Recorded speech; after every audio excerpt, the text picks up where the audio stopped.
with a fair amount of certainty that as lovely as a day as it is to be out sailing, they are not supposed to be in that location. Now, the area is cleared by the range, so we'll wait for an update from the range to find out what the situation is there.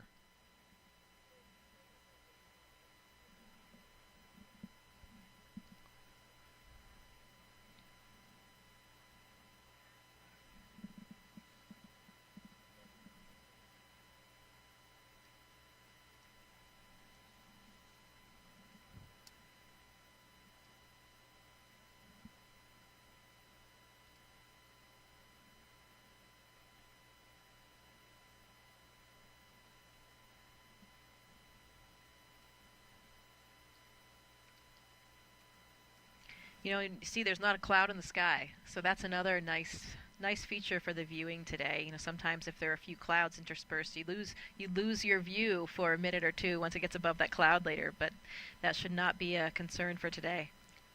Yeah.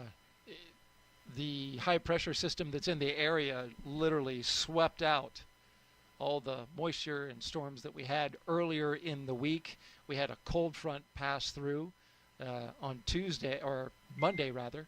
Dragon SpaceX for hydraulic checks.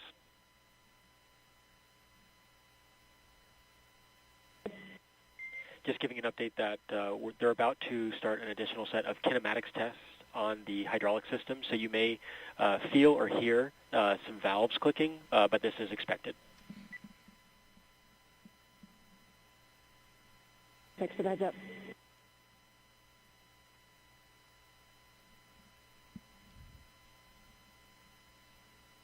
So SpaceX informing the crew that they will be hearing some noise as SpaceX cycles hydraulic valves.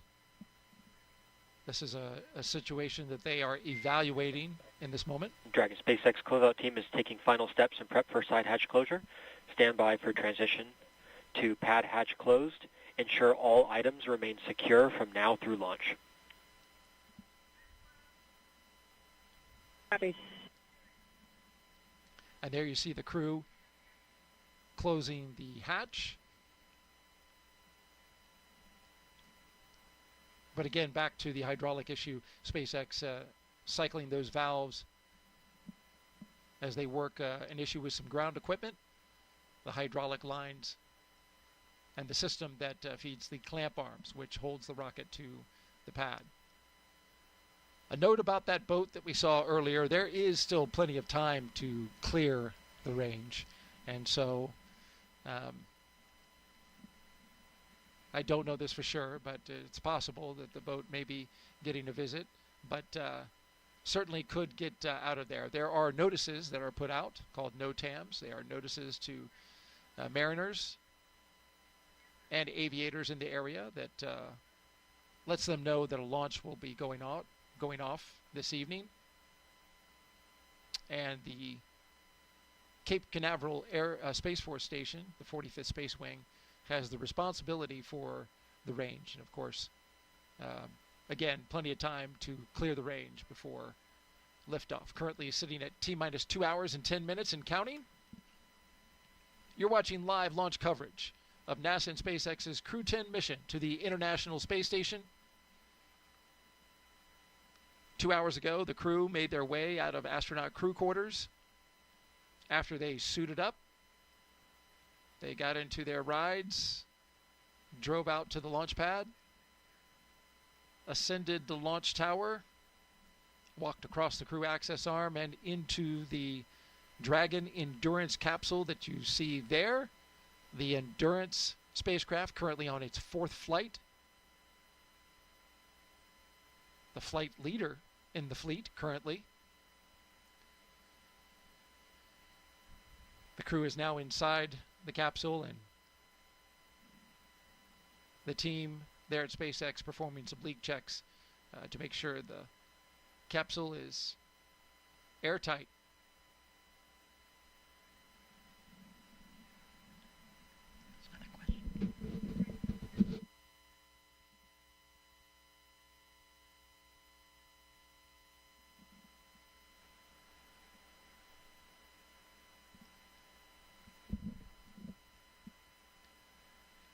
We've been taking your social media questions throughout our live launch coverage. Keep them coming. Hashtag AskNASA on Facebook, X, YouTube, and Twitch. Our next question comes from Spooky Sniper, asking, Jessica, what's one challenge of spaceflight that most people don't really think about? Well, one thing that comes to mind is the challenge that we face when we come back home, because you've been operating in this really intense, novel, exciting environment for 6 months, 7 months in my case, even longer for some of the recent missions. And every day you're intertwined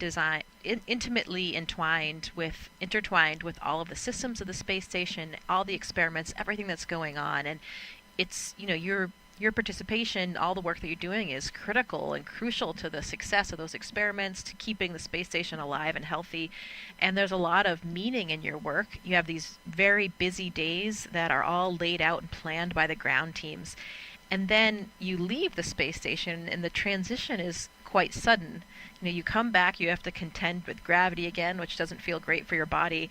And you think about it, you're thinking, well, wait a minute, I left, and somehow the space station's up there still doing just fine with another crew that's taking care of it, but you're personally no longer connected to it and responsible for those everyday operations. And it's quite a difference from when you come back. And I think especially for astronauts on their first missions, I've talked to quite a few astronauts Dragon, about SpaceX, are you ready for comm checks with MD, LD, and DC? SpaceX Dragon, ready for comm check. Copy, I'll initiate the teacher's comm check. Dragon, SpaceX, comm check. SpaceX Dragon, loud and clear. Core, loud and clear. Teacher's comm check complete. Stand by for comm checks with DC, MD, and LD in the launch configuration. Dragon, DC on countdown 1, comm check. DC Dragon, loud and clear. DC loud and clear. Stand by for comm checks with MD. Dragon, MD on countdown 1, comm check. MD Dragon, loud and clear. MD loud and clear. Stand by for comm check over Dragon to ground. Dragon, MD on Dragon to ground, comm check. MD Dragon, loud and clear. MD loud and clear. Stand by for comm checks with LD. Dragon, LD on countdown 1, comm check. LD Dragon, loud and clear. LD loud and clear. Stand by for comm check over Dragon to ground. Dragon, LD on Dragon to ground, comm check. LD Dragon, also loud and clear. LD loud and clear. Dragon, SpaceX, launch configuration comm checks complete. Dragon, SpaceX Dragon, copy.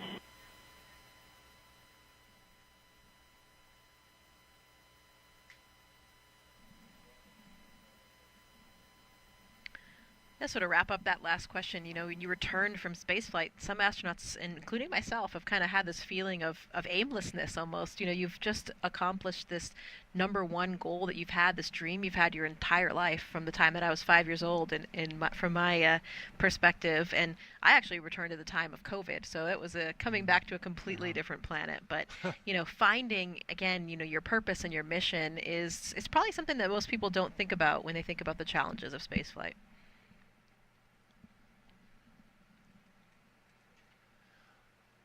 All right, we are T-minus 2 hours and 5 minutes and counting until liftoff of NASA and SpaceX's Crew-10 mission to the International Space Station, an incredible orbiting lab, and of course, their final destination for Crew-10. Let's take a closer look now at how we're getting help here on Earth from all of that revolutionary science and research being done up in low Earth orbit.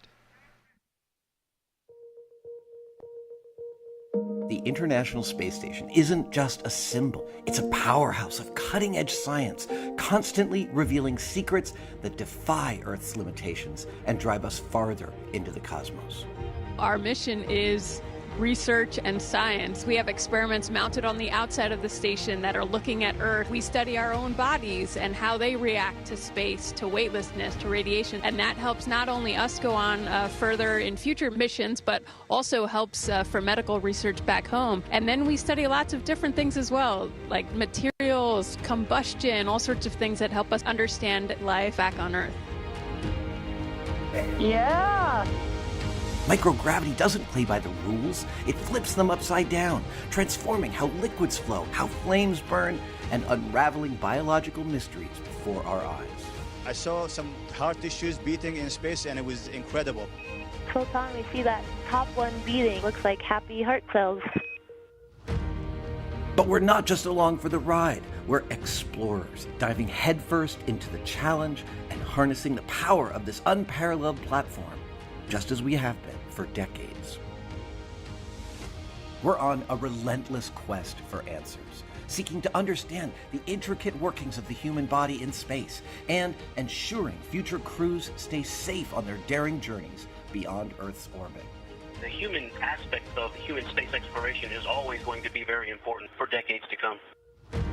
And when it comes to technology, we're not waiting around. We're discovering new ways to grow crops in harsh environments and engineering innovations to tackle Earth's greatest challenges.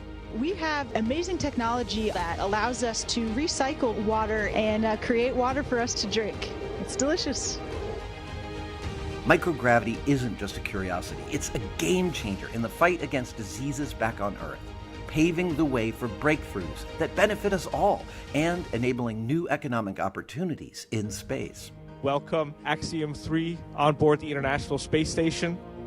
From our vantage point more than 200 miles above Earth, we are not just spectators.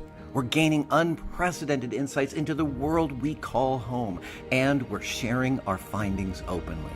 We're not just achieving results today. We're sparking inspiration in future generations of explorers and embracing the power of global collaboration as we reach for the stars. What was your favorite experiment on the International Space Station? Toby, great question. My favorite experiment was the one that I got to eat. It was us growing hatch chili peppers in our plant habitat. Station Huntsville on 2, we have video in Node 1. Look at those chili peppers. And as we soar through space at 17,500 miles per hour, each moment is a step closer to unlocking the mysteries of our Earth, our universe, and propelling our pioneering spirit even farther into space.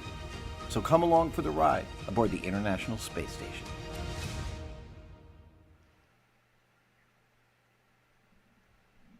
Seeing all that footage from up at the ISS, I'm sure brings back a lot of fond memories.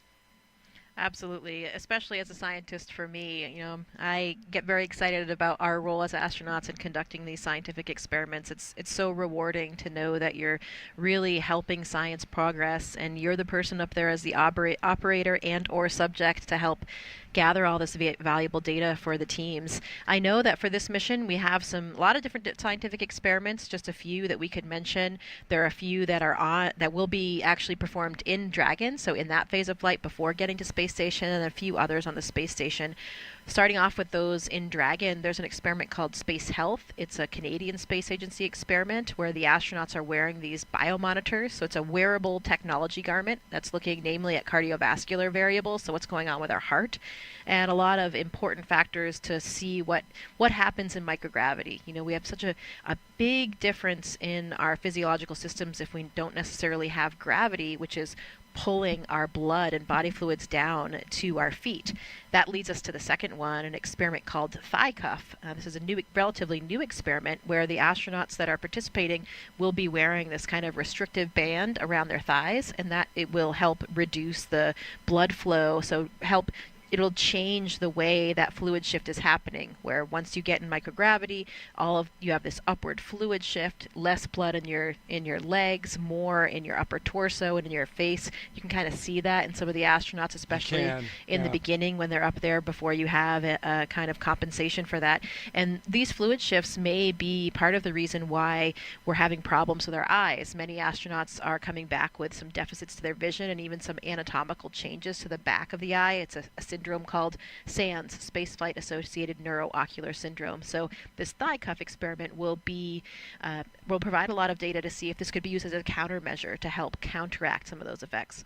There's also an experiment called immunity assay, which is a new way to monitor health and immune function with a blood sample in space. So this is looking at a new assay that can be conducted in flight instead of what we usually do is obtain a blood sample and then we have to wait until that blood sample makes its way back to the ground before we can really get a good look to understand what's going on there. Once they're on ISS, some of the astronauts will be participating in the CIPHER study, and this is a very comprehensive physiological suite. It's a multidisciplinary study looking at physiological and psychological factors, and it's 14 different studies all wrapped into one big blanket. And it's really looking at comparing and contrasting long-duration missions in the future, missions of different durations, and getting a really comprehensive understanding of all of those different physiological systems, again, with some of the applications to SANS like we were talking about.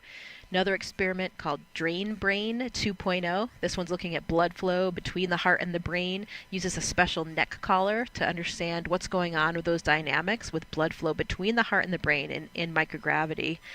There are some more combustion experiments. We saw that in the video, something that we do on almost every ISS mission these days because, of course, even flames burn differently in space. We don't have convection, air is moving differently, and that has led us to a lot of breakthroughs in understanding more about how fire burns, what makes up these different constituents of flames.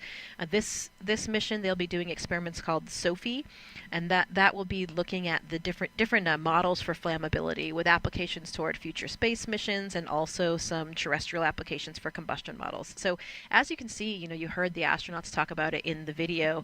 We do all kinds of science from all different aspects. When you remove this elephant in the room that is gravity, this variable that's present in all experimental models forever from the beginning of time on Earth. If you remove that, who knows what results can happen. So it's a really, really exciting place to do science.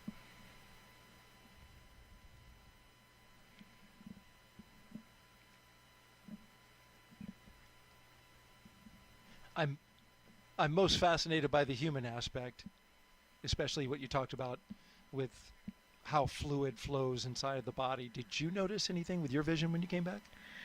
Well, good question. Yeah, I actually did have a pretty extreme case of SANS, and so it was something that when I was on orbit, I did a lot of extra exams and images. So we actually have an OCT machine on board the International Space Station. So this is a machine that we can use to look at the back of our eye, to look at the retina, the choroid, and understand really the anatomy of the eyeball and the surrounding structures. So I actually did have a pretty extreme shift. My only real symptom, and the only thing that has lasted until now, is that I have perfect vision. I actually wore contacts or glasses before I went to space, and for me, so one of the hallmarks of SANS is that you can have a flattening of the back of the eyeball, so this changes the refraction, and for me, my prescription was just this magic amount that was completely counteracted by this change that I had in my eyeball. So now I have 20/15 vision. How about that? And that's persisted for 5 years. Vision. Yeah, I usually refer to it as the most expensive corrective surgery. Thank you to the taxpayers. But that is all of the other anatomical changes to my eye have returned to normal, so nobody's really concerned about the health of my eyeball, but I still have this perfect vision. How about that? Wow. So if I go up into space, I can potentially lose my glasses? Well, for most people it actually makes their vision a little bit worse, but it depends on where you start. So we'll have to look into your prescription. If it's nearly the same as mine, then you might have the same result. Then I need to go to space to get it fixed. Forget LASIK. That's really interesting, Jessica. Thank you for sharing that with us. We are currently T-minus 1 hour and 55 minutes and counting from liftoff of the Falcon 9 from Launch Pad 39A at the Kennedy Space Center. Crew-10 currently inside Dragon Endurance. So far, they've completed their comm checks to make sure they can communicate with the teams here on the ground. Their seats have rotated upright to their reclined launch position. That allows them to see and access their display panels, as you can see there on the right-hand side of your screen. They've also completed their suit leak checks to make sure that their spacesuits are working properly. And now you see the closeout team making sure that side hatch has a good seal.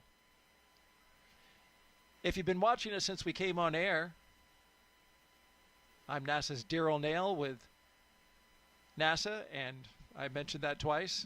NASA astronaut Jessica Meir is here as well, providing outstanding audio commentary. We're going to expand our live coverage in a little more than an hour from now, or actually a little less than an hour from now.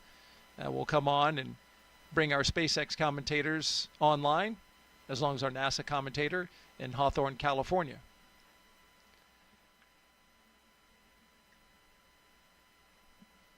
Here's another look at the crew going into space today.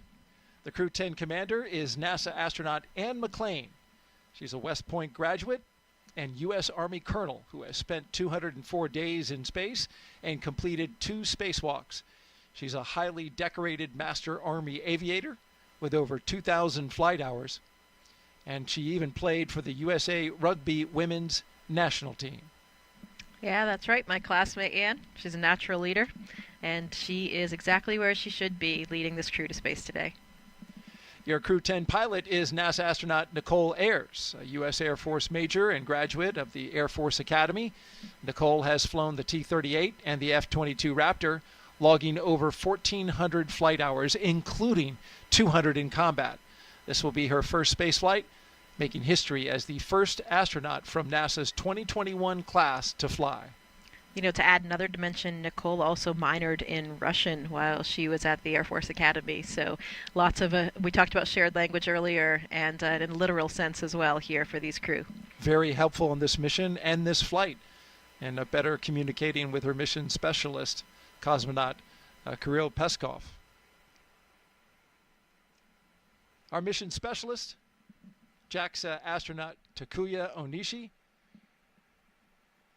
He's returning to space for his second mission, a former commercial pilot. He spent 113 days aboard the space station in 2016 and became the first Japanese astronaut to capture the Cygnus spacecraft. When he's not training, he enjoys flying, hiking, movies, and playing the sax. When they reach the space station, Anne will hand over her commander duties to Tak. Tak will actually become the commander of the space station, and he'll be the third JAXA astronaut to serve in that role after Koichi Wakata and Aki Hoshide. Taking advantage of his experience as a flight controller on the ground that he did right after his first space flight. The second mission specialist is Roscosmos cosmonaut Kirill Peskov, a former airline co-pilot. This will be his first trip to the International Space Station. Trained in skydiving, zero gravity, scuba diving, and wilderness survival, he's ready for the challenges of space. Kirill is always finding adventure on this planet. He has that sort of adventurous spirit, so he's always exploring every environment he's in, and I'm sure that this will be even more special for him, having that natural sense of exploration and adventure in him when he sees the Earth for the first time from above. A fine crew, all 4 of them pilots. 2 military pilots, 2 commercial pilots. They all speak the common language of aviation. We are T-minus 1 hour and 50 minutes until liftoff of NASA's SpaceX Crew-10 mission.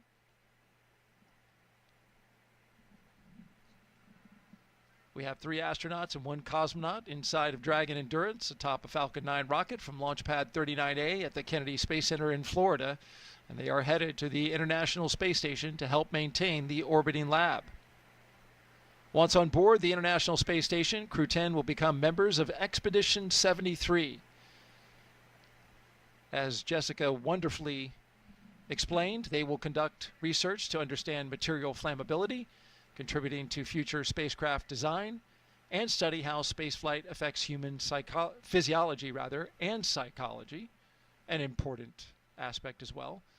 The crew will also engage with students worldwide via ham radio, and they will use existing hardware with newly integrated software to test a backup lunar navigation solution helpful for our Moon to Mars program.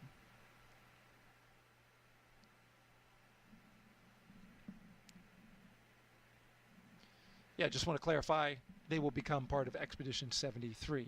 72 is currently on the station, and there you see some of our crew members from Crew 9.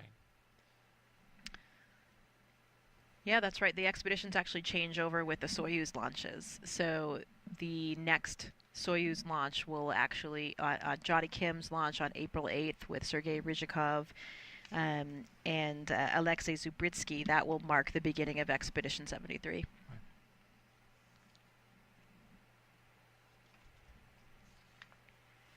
So far, we've had a pretty smooth countdown. Everything going well with the astronauts. As you can see, they are inside the spacecraft Endurance. The spacecraft is in good shape. The launch vehicle, the Falcon 9 rocket, also in good shape. The crew, they're ready to go.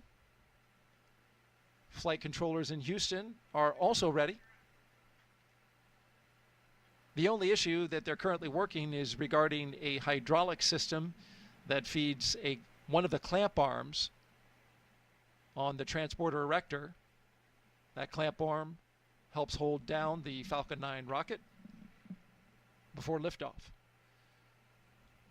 The crew was updated about this, and SpaceX is currently working it with teams from NASA.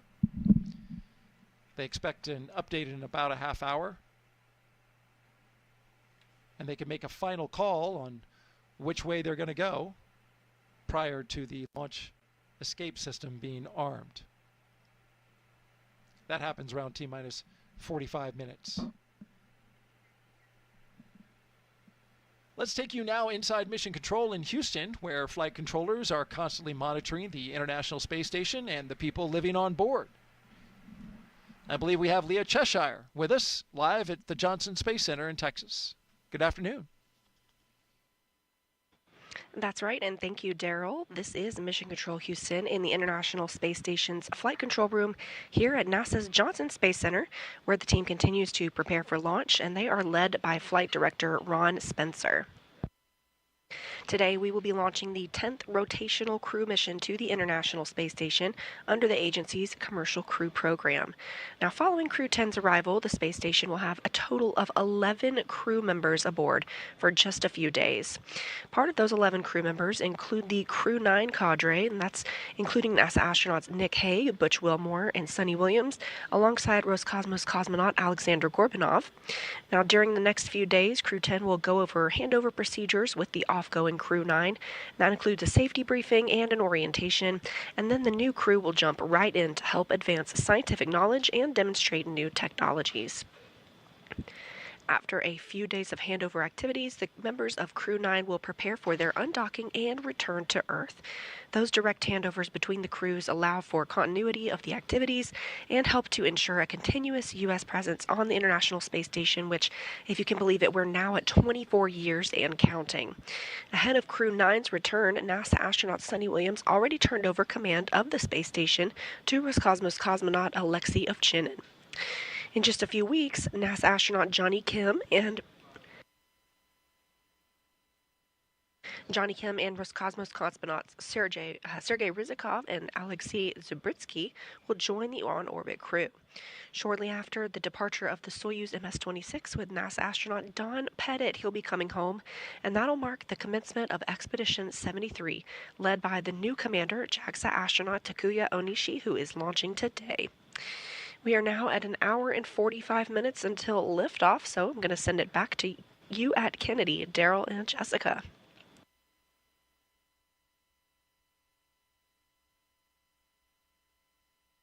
Thank you very much, Leah. Appreciate the update there from Mission Control in Houston, Texas.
T-minus 1 hour and 43 minutes and counting until liftoff of NASA and SpaceX's Crew-10 mission to the International Space Station.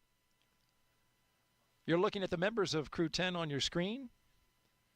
From left to right, Mission Specialist Kirill Peskov. To his right, Pilot Nichole Ayers. To her right, Commander McClain, just a bit out of screen. And all the way on the right side of Commander McClain is Takuya Onishi, a JAXA astronaut returning to space for the second time.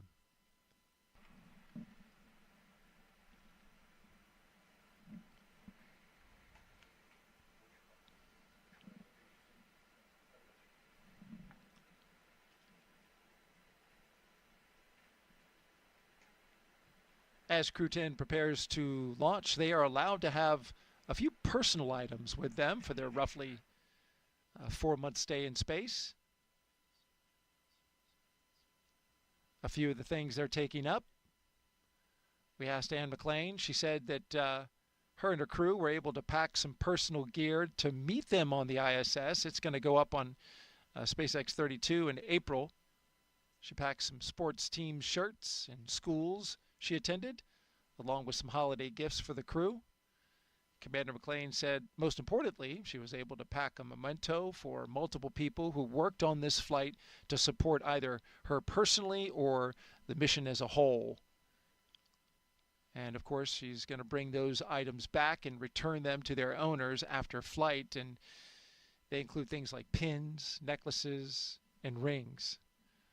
For Takuya, he's taken a lot of pictures of his family, friends, and colleagues up with him.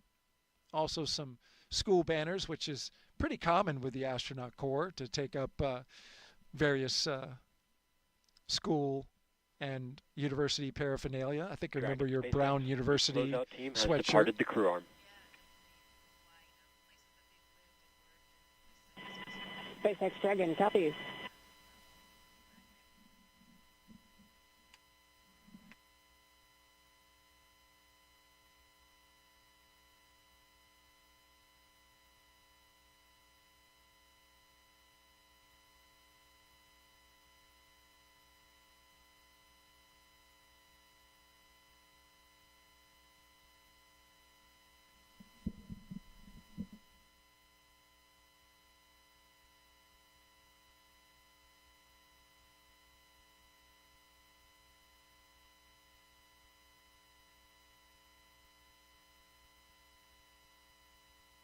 There you see the closeout crew, Jessica, making their way off the launch tower, something you remember well from Crew-2. Yeah, absolutely. Now they're going to probably proceed to one of the other towers where SpaceX has a small control center, and they'll be able to watch from there. How's the view out there? It's pretty phenomenal. Yeah, I mean, I don't think there's really any bad view, especially when you're watching a rocket take off around here. I think that is one of the closer viewing areas, though, I so would think maybe so. a little bit closer than Yeah. some of the other viewing sites.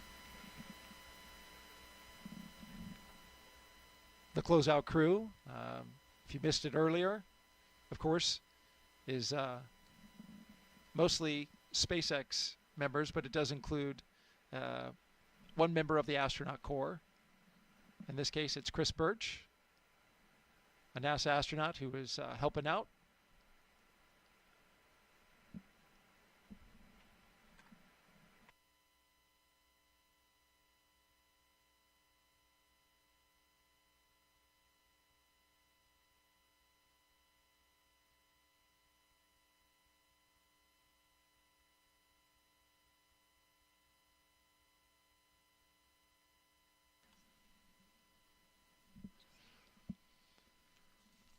As Crew-10 launches, that means Crew-9 will return home soon.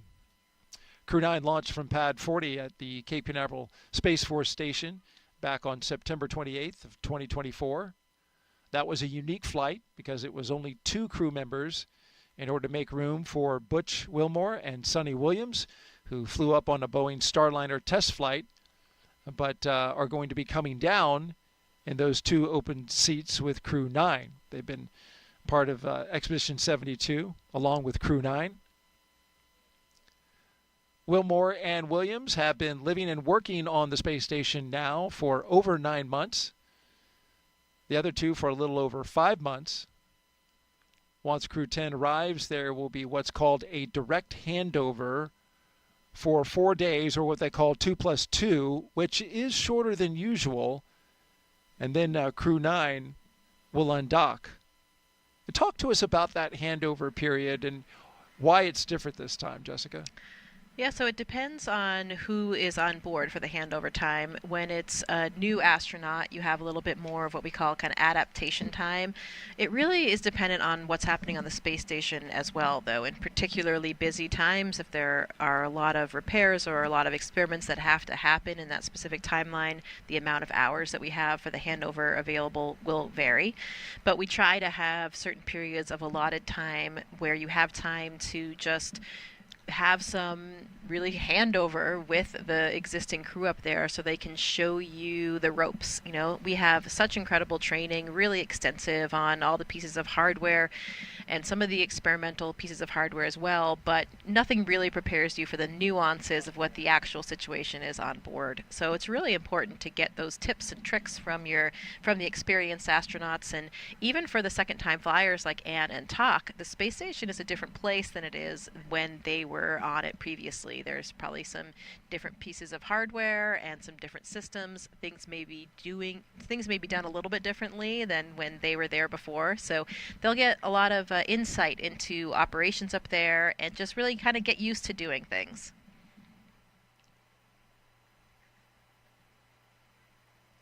And that 2+2 is 2 travel days and 2 days of direct handover? Yeah, it's 2 days of real handover where the two crews are really overlapping and have that dedicated time to hand over activities, and then the other two is 1 arrival day and 1 departure day. So that's what makes up that 2+2. And these handover times can be really variable. We strive to have enough handover so that we, can instill enough confidence in that new crew before the previous experienced crew departs. But we are so tied in with the ground teams now, and we also have been operating up there for so many years. This November will actually mark the 25th year of continuous human presence on the International Space Station. Isn't that amazing? So it is truly an incredible feat, but because of that, we've done things a lot of times now. We have pretty well potted procedures. So sometimes that handover, it can be replaced by our interactions with the ground team as well. We strive to maintain as much of it as we can, but sometimes coming and goings of different activities and different spacecraft dictate differences in that plan. And also, we are aiming for this 4-day handover period, but we don't know exactly what it will end up as, because of course we have to have good weather conditions back on the ground before we will undock Crew-9's vehicle. So in the end, we could have a slightly different than this 2+2 handover that we're expecting, but we have to plan for something.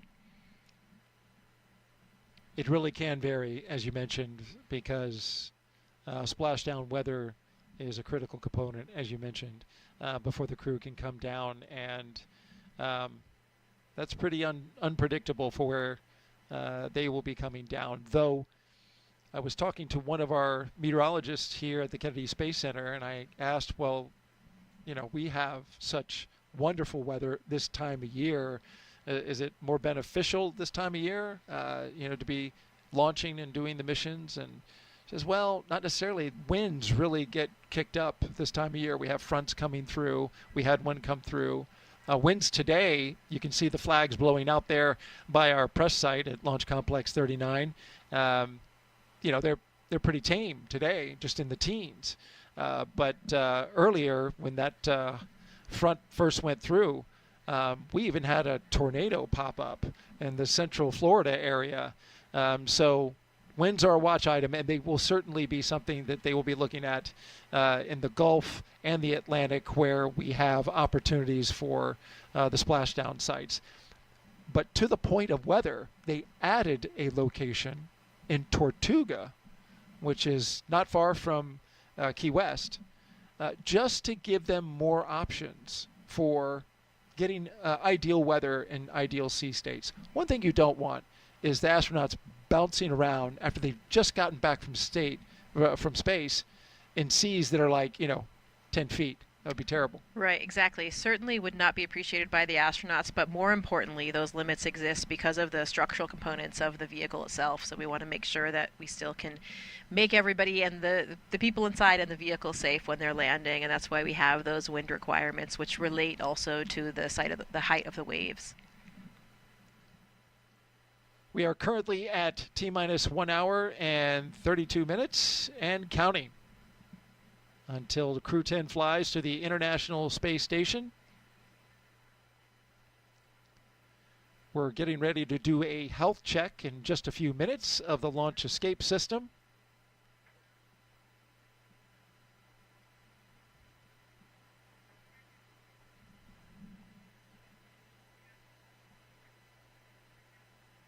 Of course, the launch escape system, a critical component of the Endurance spacecraft. You're looking at the crew right there.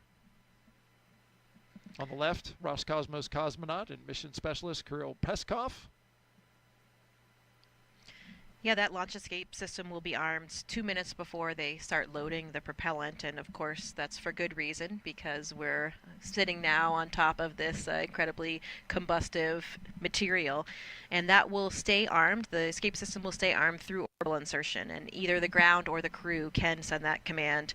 It has 8 Super Draco thrusters that fire in order to bring the crew to safety, and those thrusters are specific to the abort system, so they're only used for that abort system.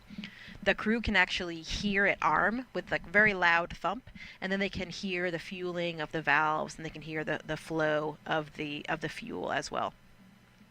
There's a T-handle on board that the crew can activate if they needed to jettison themselves to safety. And we'll hear those calls once we have liftoff and we're getting into those different phases of abort. We'll actually hear Anne McClain make those calls, and we will know exactly where they are in terms of those flight phases for which aspects, which areas of the flight profile they're on.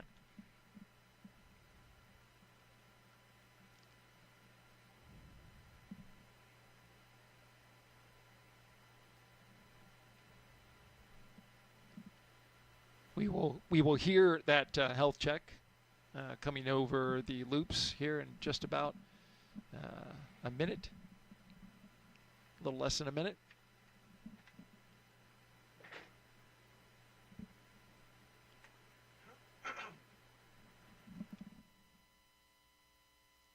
You know, we think about these abort systems, and certainly it's something that we never want to have to use, but when we do have the few occasions when we do use them, it's actually an incredible test and gives us a lot of faith in these systems.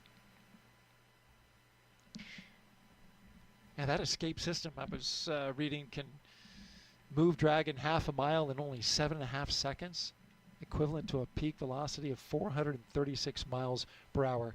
I imagine in training, you've got to be ready for those kind of Gs. Yeah, absolutely. We have some centrifuge training.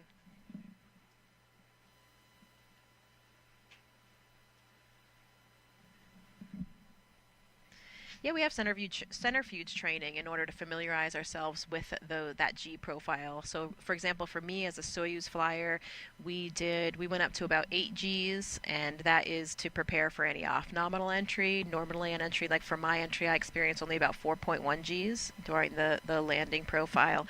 And you're also, in the Soyuz, you're also practicing if you had to control that descent and the trajectory of that descent. You know, we talk about these abort systems, and it really reminds me of Nick Hague's and Alexei Ovchinin's abort in 2018, and that was on the Soyuz, of course. And again, it was, of course, a pretty scary moment for all of us, but in the end, a wonderful testament to these systems. This is why they exist. And in that case, there was a problem with a rocket, and it happened at about 30 miles up. They went up to about 50 miles, and after the escape system had fired, they experienced around 6.5 to 7 Gs, and then they came back safely to the Earth. So pretty interesting test of that. Again, not something we ever want to use, but certainly something that's a very vital component to all of these launch systems. I remember that well. Was some anxious moments there, and your fellow classmate from your astronaut class, Nick Hague, was right. So I I'm sure you got the full story on that. Yeah, I remember it very well as well. We were in Russia. I was training for my flight. I was there with Christina Cook as well, and we were viewing it from a small control room that we have at the Gagarin Cosmonaut Training Center. So we were paying attention to that whole launch sequence, and we started getting some indications that things were a little outside of the ordinary. And I'll never forget that moment when Nick was back. I mean, he was back with us at the cottages in which we live in Star City in a very short amount of time. And I remember coming back from class and jumping off my bicycle, and both Christina and I ran over to him and just gave him the biggest hug. And it just seemed so strange to see him back there when we knew that he was supposed to be leaving the planet for quite some time, and that was Right. just the day prior.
So here's a good shot of the crew members. They have ingressed the vehicle, they have completed the pressure checks of their spacesuits, and the hatch has been enclosed. So we are standing by, getting ready for the propellant load pull, which would be the next big milestone for the crew today.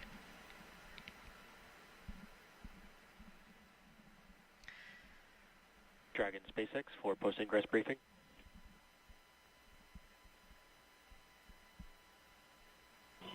SpaceX Dragon, go ahead. Just wanted to give you a quick update. We are still discussing the hydraulic system performance.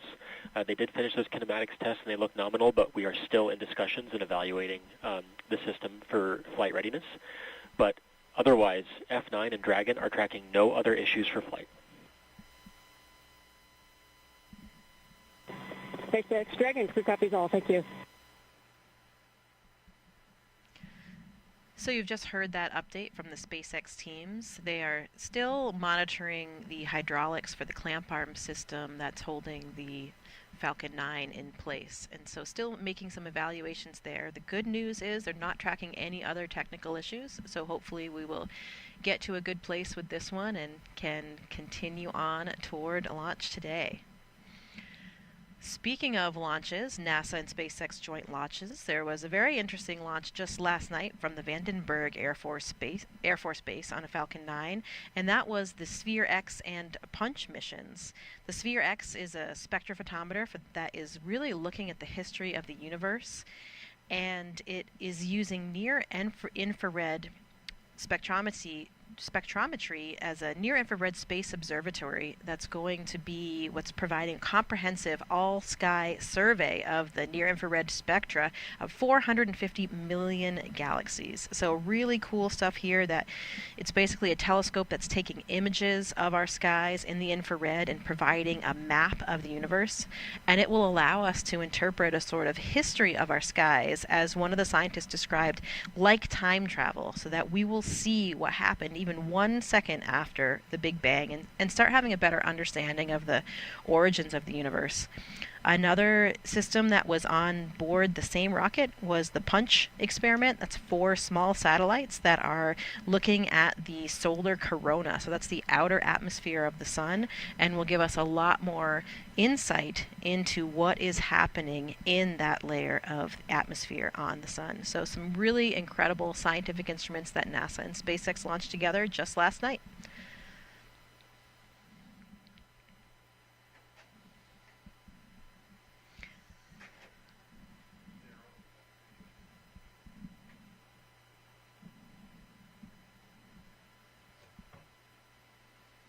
Another view of the crew here waiting patiently for their next update.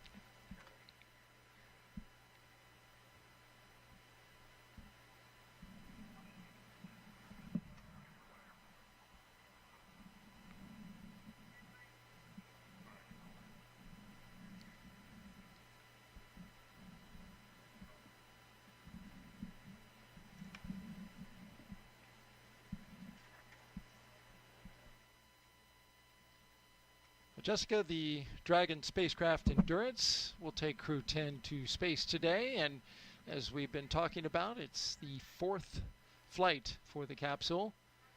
Since its first flight in 2021 for Crew 3, SpaceX's Endurance Dragon has been a workhorse for NASA's Commercial Crew program, flying mission after mission. It has safely carried astronauts to the International Space Station. With Crew 7, Endurance proved its reliability yet again, marking its 3rd journey to orbit. In all, Endurance has flown 10 astronauts and 2 cosmonauts to and from the International Space Station, and it's supported crews from NASA, ESA, JAXA, and Roscosmos.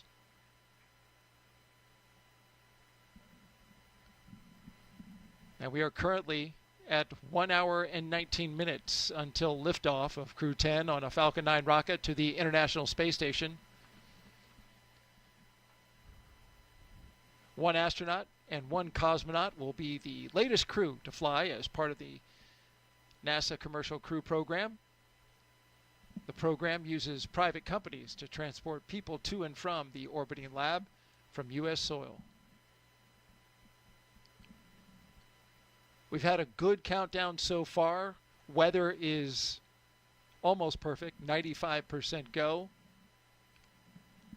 We do have an issue that SpaceX is looking at on the ground side. It has to do with the hydraulic system for the clamp arms, one of the clamp arms. Clamp arms hold the Falcon 9 rocket to the transporter erector. They have been giving the crew inside Endurance updates as they've been going along. And they're going to give them another update here soon. We know that they also let the crew know that they would be testing that hydraulic system. No danger to the crew at all in order to test that system. So they went ahead and cycled those valves. They're gathering data and continuing to work that. They have up until the launch escape system arm, which is T-minus 45 minutes, to make a call.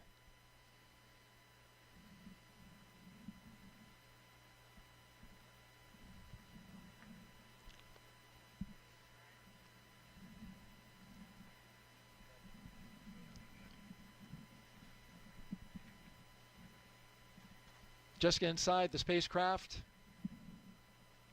It's pretty calm inside there, as we've been seeing, the crew. But what are you feeling in a moment like this? You know, I think it's probably different for everybody. You know, maybe as the commander and the pilot are probably kind of rehearsing the big things that they're going to be monitoring on those displays.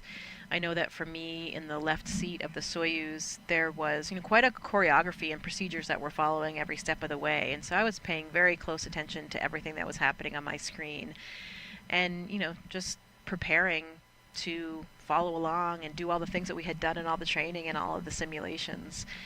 And we are thinking about everything that's going to happen, you know, thinking about what happened earlier today, saying goodbye to our family members, and most likely, though, I would say really just concentrating on the job at hand and the task at hand. You are really intimately connected with everything that's going on board that vehicle through all of these intense simulations that we've done, and so you are waiting for that next big moment and are ready to do what you've been trained to do.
Good afternoon. You're watching live launch coverage of NASA and SpaceX's 10th rotational flight to the International Space Station.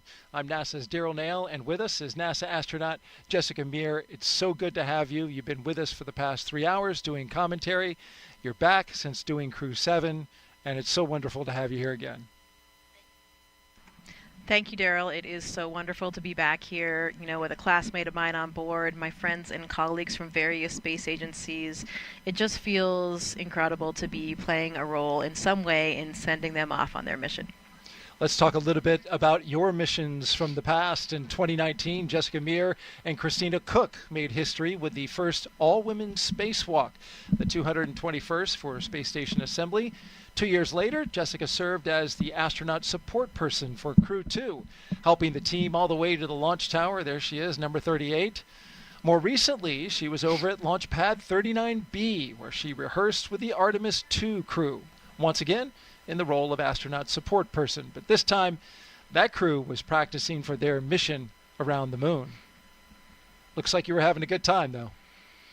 Absolutely. It's one of the best things about our job is serving in all these different capacities with our buddies along the way and knowing that we're playing a role in helping them prepare for their missions and also just broadening our own skill sets for whatever we might do in the future. One of the best parts, I think, about being an astronaut, we're just doing different things all the time. A lot of times the roles that we fulfill are very active. We're doing jet training, we're learning how to use and practicing with the spacesuits, we're taking a Russian class, we're learning about onboard systems, we're testing out something for an entirely new vehicle for the Artemis missions. So always fun and exciting. And we've got some beautiful views that we've been looking at of the Launch Pad 39A out there for our rocket's going to be taking off just after sunset at 7:48 p.m. Eastern Time.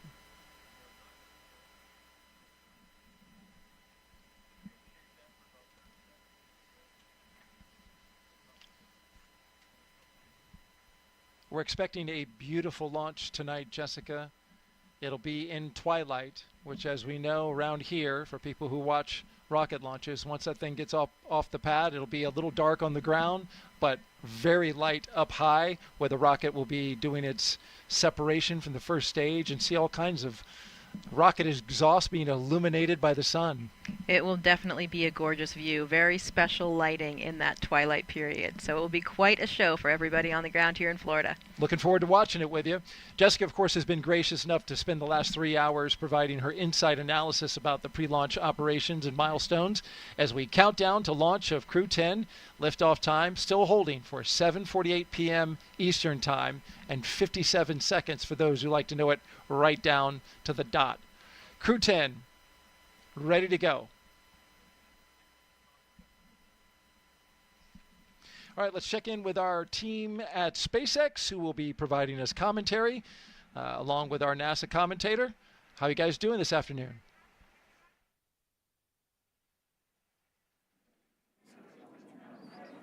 Hey, Daryl.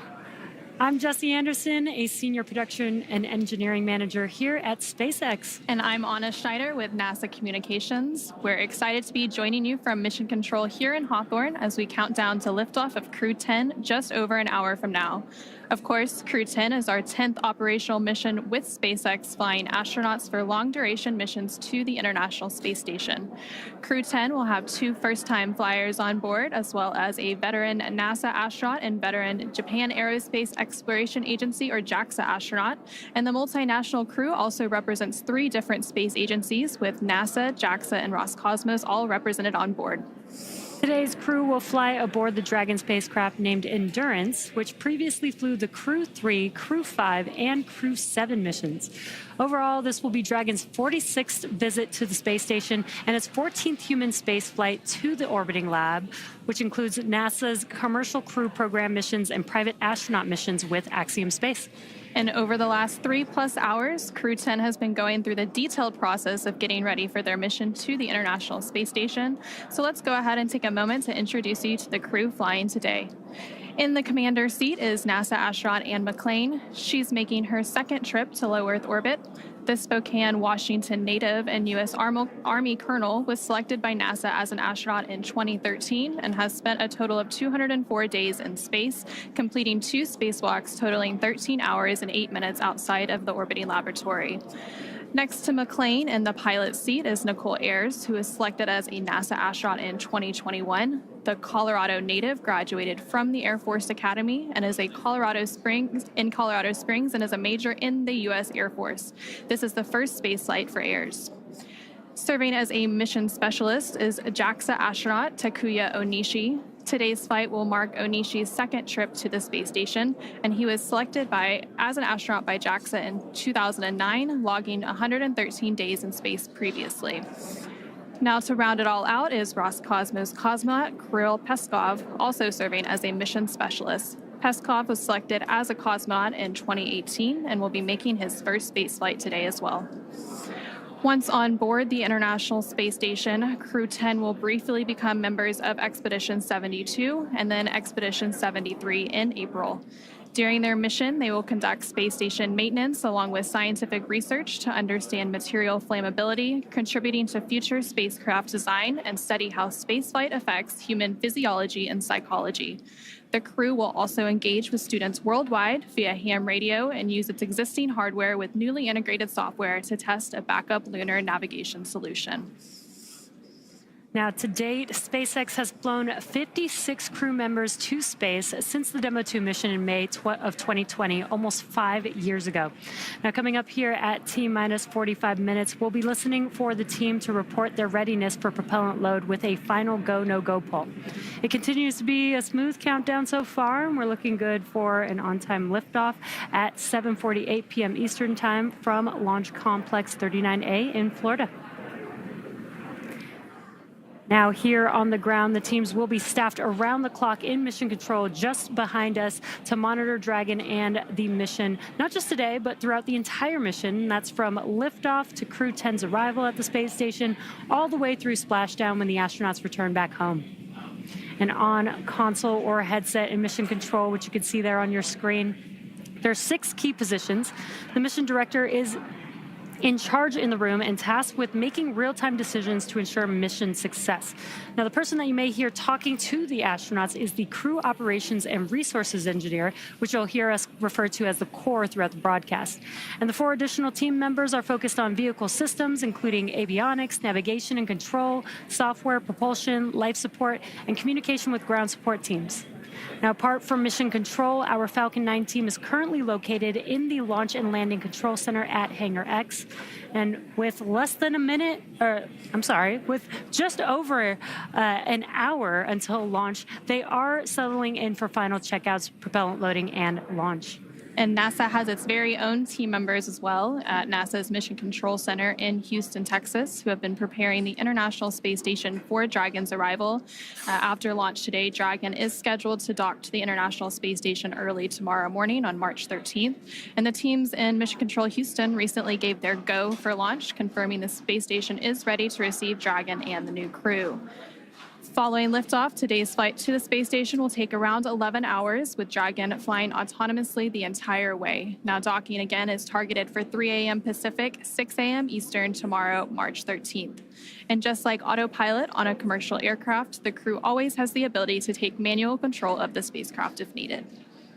And before all that happens, as the booster returns to the launch site and slows down from supersonic speeds, people in the immediate area may hear a brief double clap of a thunder-like sound known as a sonic boom. Similar sonic booms like this were heard during the return and landing of the space shuttle, and sonic booms like these are one of the hallmarks of reusable systems like Falcon. Here's what some of these booster returns have looked and sounded like on previous missions. I know a lot of people will be excited when they hear the sonic boom. And these are going to provide quite a show because you're going to hear those sonic booms.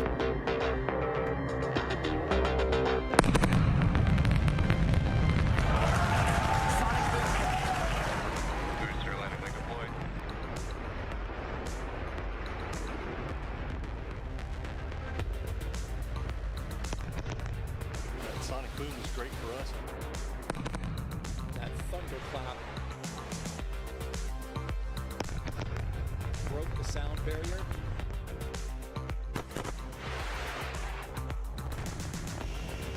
Side booster separation confirmed.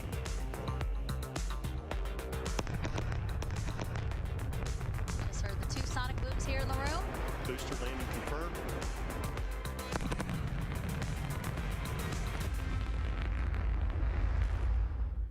We're now at T-minus 1 hour, 4 minutes, and counting down to today's launch. While we wait, let's check in with NASA's Leah Cheshire at Johnson Space Center to see how things are shaping up at Mission Control in Houston. Leah? Thanks, Jesse and Anna. I would really love to hear one of those sonic booms in Florida, but today we are here at the Mission Control Center at Johnson Space Center in Houston, Texas. This is really NASA's hub of human spaceflight, and the team here is ready for launch. The International Space Station is ready for the crew to lift off as they begin their journey to the orbiting laboratory. Now, in the home stretch of the rendezvous, NASA and SpaceX flight controllers will enter into integrated operations. This means both flight control teams will conduct a series of go, no-go polls for Dragon Endurance's docking to the space station. Rotation missions like Crew-10 help NASA continue to maximize the important research and technology demonstrations made possible only in the International Space Station's unique microgravity environment. The space station is critical for NASA to prepare for future commercial low Earth orbit destinations and to understand and overcome the challenges of long-duration spaceflight necessary for a long-term presence on the Moon and crewed missions deeper into the solar system. Yes, I am talking about Mars. Now, here's a closer look at the mission and what Crew-10 will have to look forward to during their stay aboard the International Space Station. The Crew-10 mission is going to be a rotational mission to the International Space Station. So we will launch aboard the SpaceX Dragon capsule and the Falcon 9 rocket. I'm just enjoying the way towards the launch. Of course, I'm looking forward for the day of launch. And we are going to stay there about a half a year.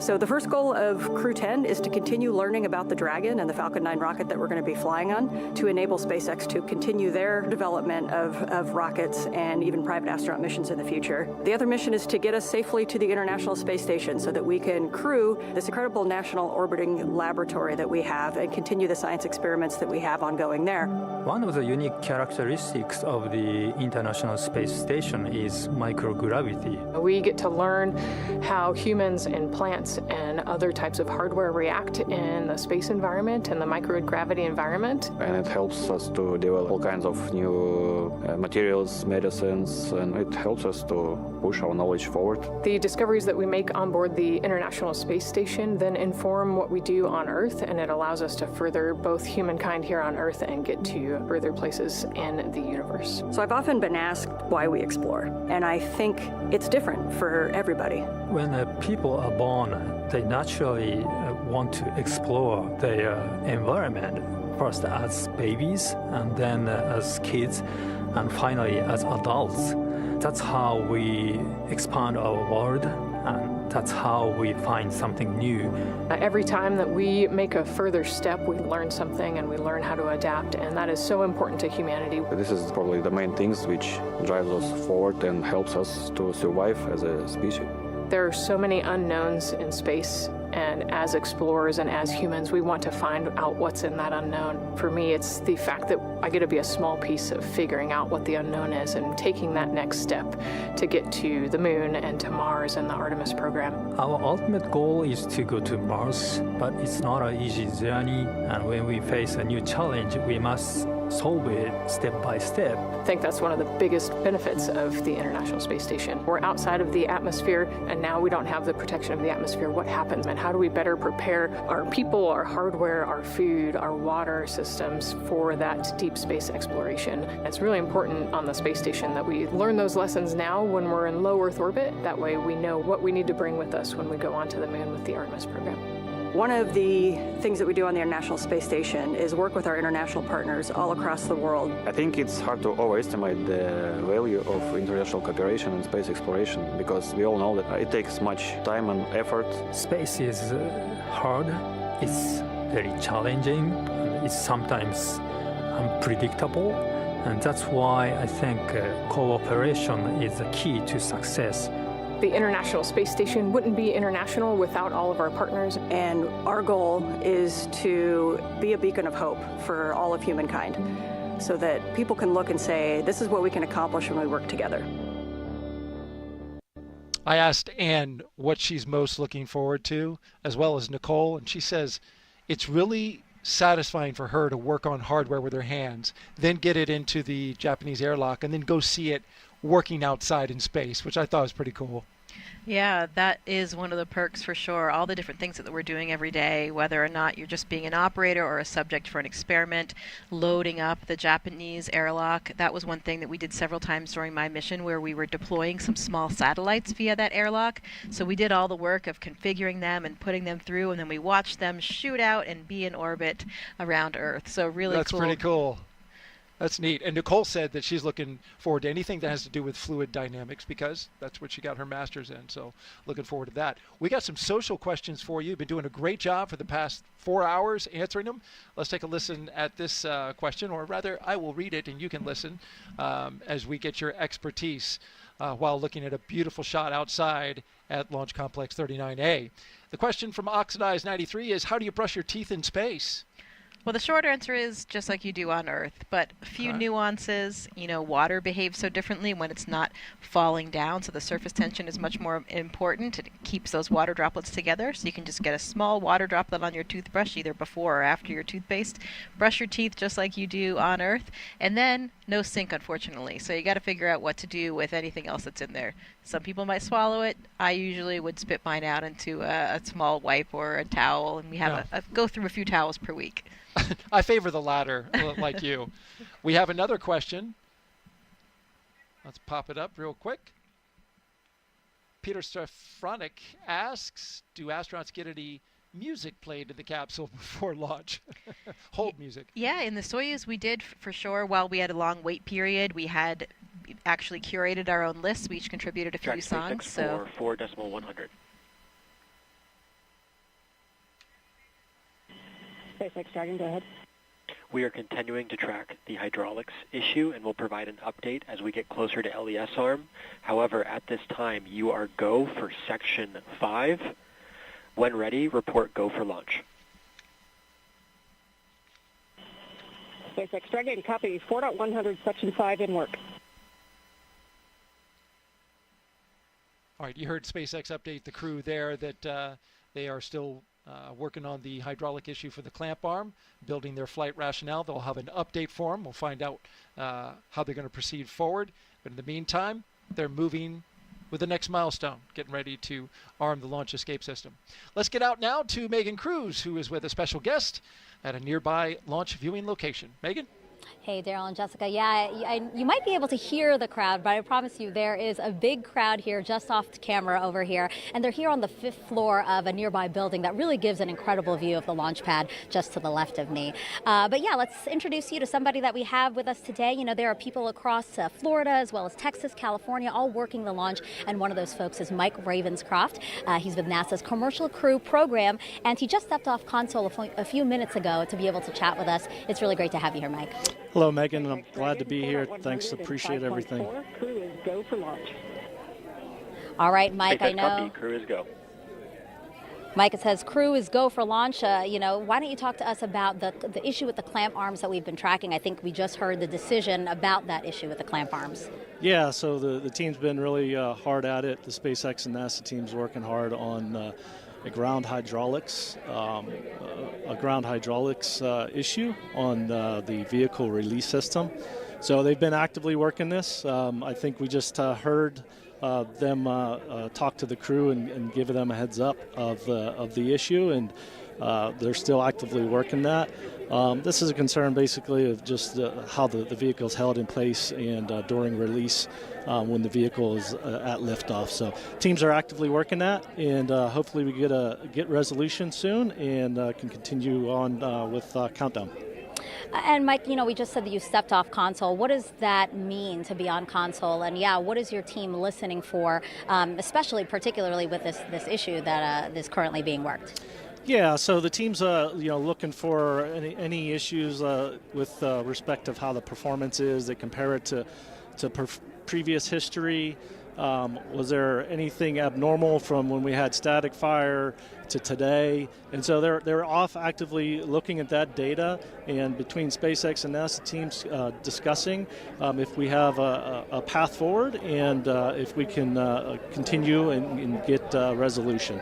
Okay. Well, Mike, why don't we let you get back on console? We know that, again, you're actively working an issue with your teammates there, so we really appreciate you being here. Thank you so much. Thanks, Megan.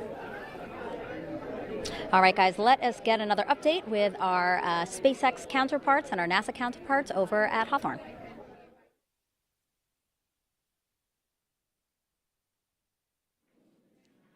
Falcon 9 is the first orbital-class rocket capable of reflight. Together, Falcon 9 and Falcon Heavy have completed more than 450 launches and over 380 reflights. And today, the booster will be attempting to land at Landing Zone 1, which is just down the coast from the Kennedy Space Center in Florida. This will be the second flight of the first stage booster supporting the Crew-10 mission. Rapid reusability drastically reduces launch costs, helps increase launch frequency, and enables a wide array of new government, commercial, and scientific opportunities in space. Lowering the cost of access to space is helping take humanity's steps into the solar system, whether in low Earth orbit, interplanetary, or even deep space. When costs are lower, government and commercial customers can launch more missions, which helps accelerate development. This also helps commercial satellite and private research customers afford to launch more projects to space, which helps stimulate innovation here on Earth. All of this to say, reusability is the key innovation that is making space more accessible for the industry as a whole. And just like the first stage of Falcon 9, Dragon is also reusable. The reusable Dragon spacecraft has flown people to the International Space Station 13 times. And as we mentioned earlier, today's crew will fly aboard the same Dragon that previously flew the Crew-3, Crew-5, and Crew-7 missions. For more than a decade, Falcon 9 has supported 45 missions to the International Space Station with our Dragon spacecraft, starting with our first cargo resupply mission, then returning human spaceflight capabilities to the U.S., and even helping launch 2 additional cargo missions with Northrop Grumman's Cygnus. All of these missions have enabled science and research to be conducted in low Earth orbit at the International Space Station. The space station also plays a key role in enabling a robust economy in low Earth orbit. In addition to supporting private astronaut missions, the station is open for commercial and marketing activities proposed by industry and is supporting commercial companies conducting research as well as in-space manufacturing initiatives and aiding the development of technologies for commercial space stations. As part of these initiatives, SpaceX has supported the next generation of commercial space exploration with the launch of 3 private astronaut missions to the station in partnership with Axiom Space, with a 4th mission slated for this spring. But SpaceX's drive to unlock space does not end there. In 2021, SpaceX launched Inspiration 4 on a 3-day journey around Earth, and there you could see some of the footage from that mission on your screen. It was the first all-civilian mission to space, and missions like Inspiration 4, Polaris Dawn, and the upcoming From 2 allow commercial astronauts to conduct research and other activities in microgravity and demonstrate new technologies while orbiting Earth. As some of you may recall, last year, the Polaris Dawn crew reached the highest Earth orbit ever flown since the Apollo program, participated in the first ever extravehicular activity, or EVA, from Dragon wearing SpaceX-developed EVA suits, and conducted 36 research studies and experiments designed to advance both human health on Earth and during long-duration spaceflight. All of these missions are helping set the stage for future missions to the Moon, Mars, and beyond. And for nearly 25 years, NASA has supported a continuous presence in low Earth orbit aboard the International Space Station. And just yesterday, the space station surpassed over 150,000 total orbits of the Earth. Now, NASA plans to transition to a new model featuring commercial space stations to ensure a sustained access to low Earth orbit for microgravity research. Our commercial low Earth orbit development program is using a 2-phase approach to first support the design and development of commercial space stations, and second, enable the agency to purchase services as one of many customers. Definitely exciting times ahead in the world of commercial space. Absolutely, very exciting. Now, back to today's mission. We are coming up on T-minus 50 minutes here to launch, and our teams are carefully moving through the pre-flight process. Now, a lot of preparations have brought us to this point, including a dry dress rehearsal and static fire on Sunday.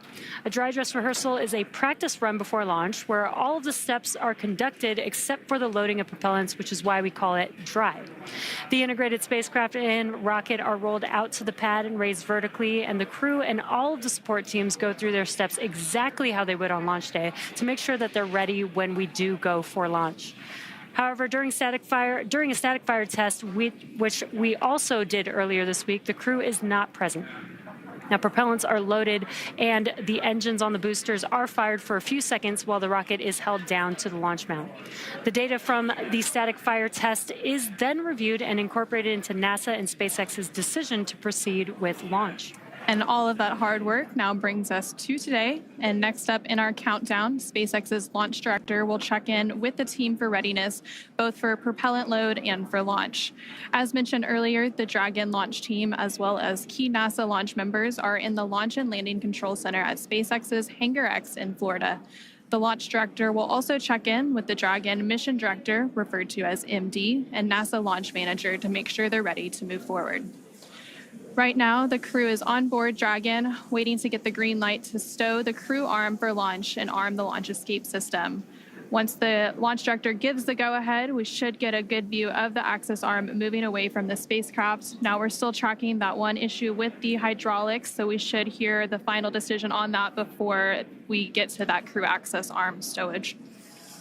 And the range continues to be go for launch, currently monitoring the clearance area surrounding our launch pad, as well as the air and sea space along the flight corridor.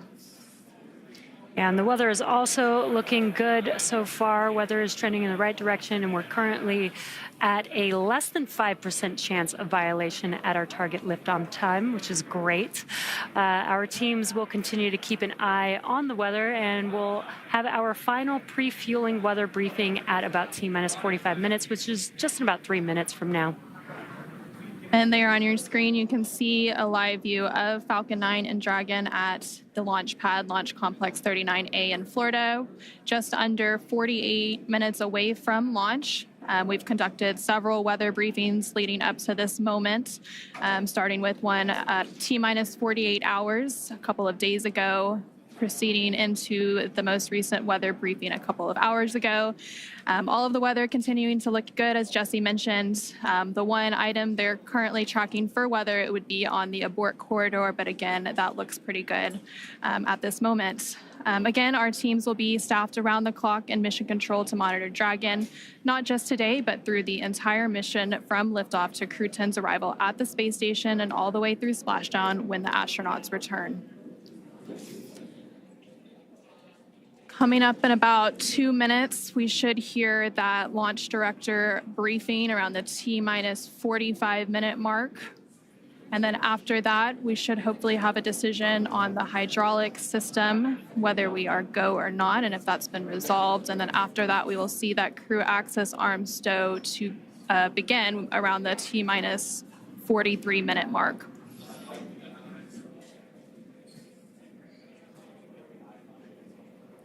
And as you mentioned, Anna, all the rest of the systems are looking really good for T0. We are just working this one issue is a ground side issue, but the vehicle is healthy, the crew is healthy. They're currently strapped into their seats inside of Dragon on top of Falcon 9 as we speak right now, patiently waiting for an update. Yep. And once Crew-10 does get to the International Space Station, they will, of course, have a brief handover period with Crew-9. And then after that handover, once weather looks good for a splashdown, Crew-9 will return home shortly, bringing the end to their mission. So it's a busy time as we complete these crew rotation transitions at the International Space Station. Now at just under T-minus 46 minutes, so we should be coming up on that launch director briefing here shortly. Continuing to see a live look at the launch pad 39A at Kennedy Space Center in Florida. You can see the clear skies all around. Dragon, LD on countdown 1.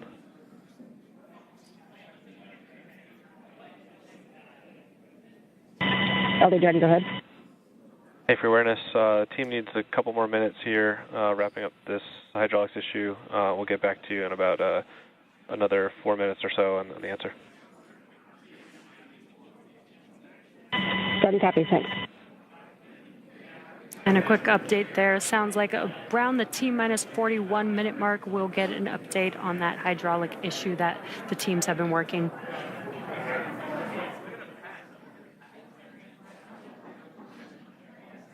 These views are great.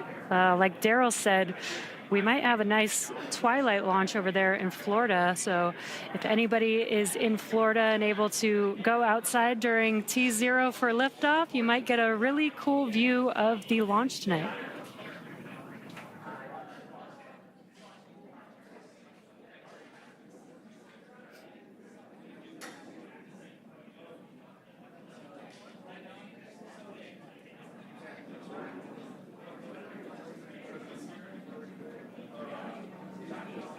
And again, that hydraulics issue that's been mentioned several times here now, the only issue being tracked, it's related to the hydraulics on a clamp arm. And those clamp arms are located on the transporter erector around the second stage of Falcon 9. Dragon, SpaceX, LD on countdown 1. At this time, we are standing down from today to further address hydraulic release data. And launch control is going to pause the clock.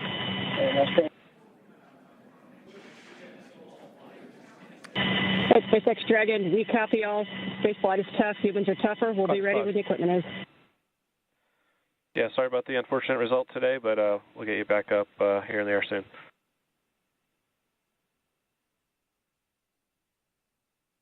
Dragon copies all.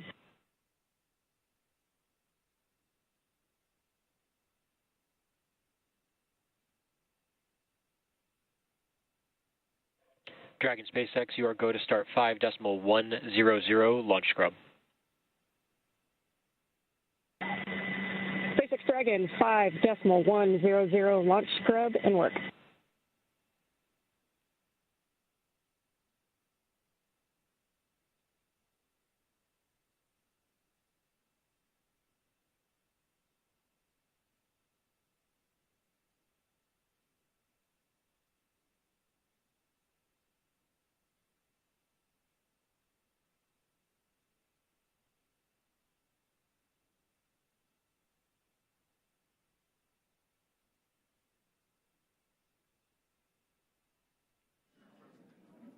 And we did just get that update. Unfortunately, we are scrubbing for today's launch. Unfortunately, due to the hydraulic ground issue that the teams have been working, this will allow the teams to continue to troubleshoot and hopefully fix this issue for the next attempt that we'll have for Crew-10. Yeah, and there's several other attempts this week. We'll see where we end up, but there's another opportunity about 24 hours from now that they could potentially take if that issue is addressed. So from here, the crew and the team will have to begin egress steps to get the crew out of Dragon and off the launch pad and back to their quarantine facility in Florida, where they'll just get a little bit more time with their families. Yeah, and the good part is we have not started loading propellants, so we don't need to offload any propellants. The vehicle is Dragon safe. SpaceX will be in section 3 of 5.100. We'll be there. I expect that you should be standing by in step 3.2. And SpaceX Dragon, copy. We are complete through 3.2, and we can give you 3.3 that we are ready for seat rotation. SpaceX copies. Crew report ready for seat rotation, and 3.3 we'll report when we step into those ops.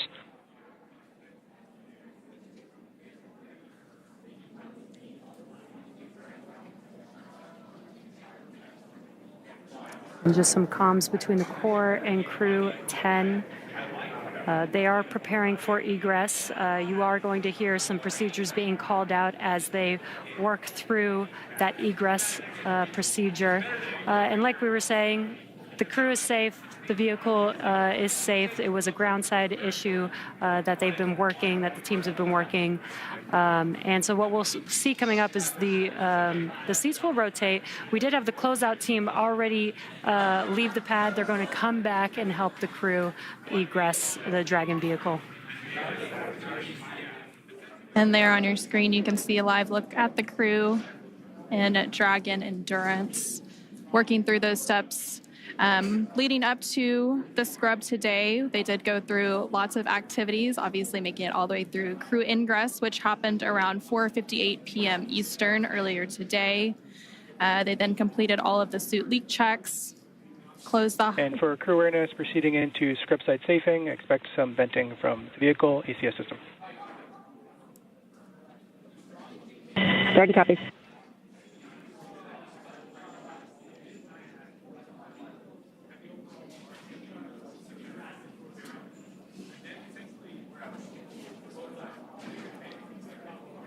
And continuing to hear that comm between the crew operations research engineer from SpaceX and Crew-10 aboard the Dragon Endurance.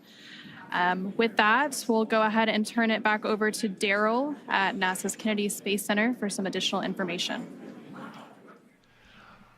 All right, thank you very much, Jessica and Anna, back here at the Kennedy Space Center in Florida. Unfortunately, we're not going today, Jessica. There was an issue with the hydraulic system on the ground side out at Launch Complex 39A.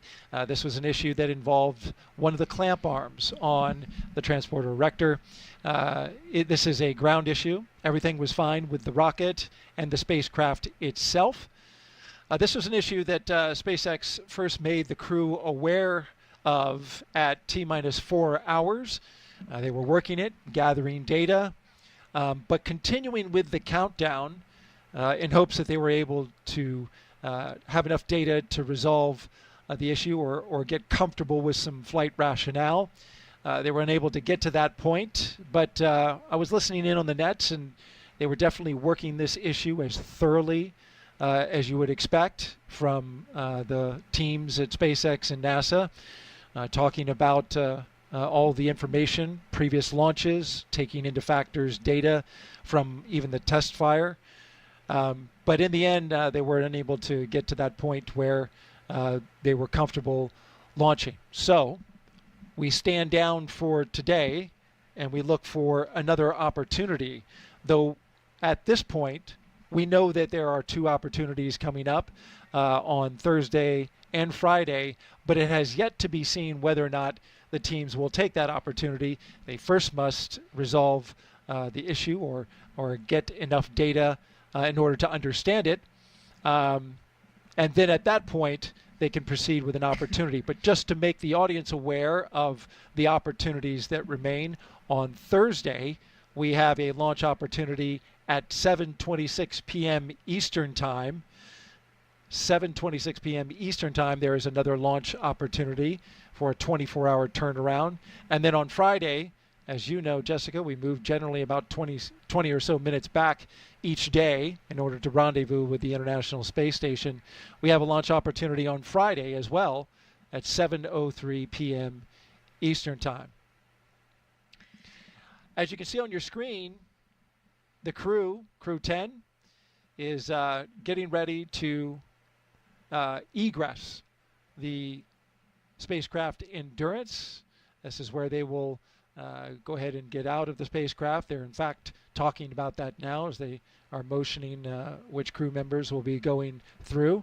From here, as you heard mentioned by the commentators in Hawthorne, they will make their way down the launch tower into their vehicles, which are waiting them, along with the closeout crew, which will help them go back to astronaut crew quarters. For astronauts, though, Jessica, this is certainly something that is really part of the business. Yeah, absolutely. We talked about it earlier, and flexibility is really the key to everything that we do as astronauts. We know that the plan is always changing, and launch scrubs are definitely a reality that we have seen happen over and over again here on the Space Coast. Way back in the shuttle era, of course, happened frequently too, given maybe a technical issue, maybe a violation of the range, as we talked about with a random boat being in the area. Maybe it was a weather violation, or even any of the contingency sites along the corridor as well. So lots of different reasons to abort. It does, we're ready for this. This is what we trained for. We know that at the end of the day, you may be lifting off, you may not be. Definitely a bummer for everyone involved, but we will just, again, do as we're trained and get ready for that next opportunity. It reminds me a little bit of an interview that Anne gave fairly recently about the mission, and she was talking about the extensive experience that her crew has in regard to aviation. We talked about that several times in this broadcast. They have 4 professional pilots, 2 military pilots, 2 commercial pilots. And one of the things that Anne often talks about is how important it is as an operator, as a test pilot, to be humble. because your equipment will always fail in ways that you don't predict. And I think that's something that we saw here today. You know, there were other issues, technical issues that were being worked and tracked before this mission, as there are all before every mission. We're always wondering what's going to happen with the weather here, which can be pretty interesting and unpredictable here on the Florida coast. But this was something I don't think that anyone was tracking at all.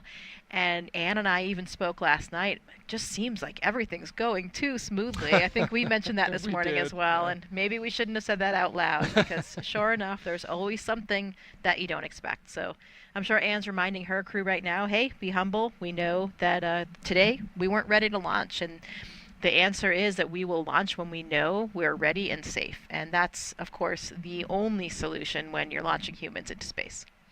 And a hint that the crew is taking it well, as you said, that we just saw moments ago. Kirill Peskov appeared to use his tablet to take a selfie with the crew. So you feel like they're doing okay and certainly understand what is happening right now. They were aware throughout the countdown that this could be a possibility, but they get yet another practice run in at getting out to the launch pad and getting into their seats and preparing to go. That's right. Another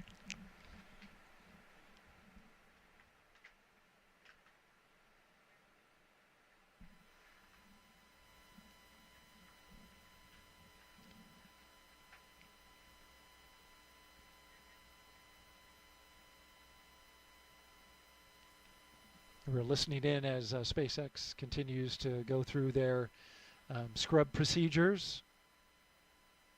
Again, another highly detailed list of procedures to properly go about the scrub of a spacecraft launch. Coming up next is our crew egress. The crew has loosened up their seat belts. And for crew awareness, there will be some additional tank venting here as we get back down to nominal tank pressures. Copy.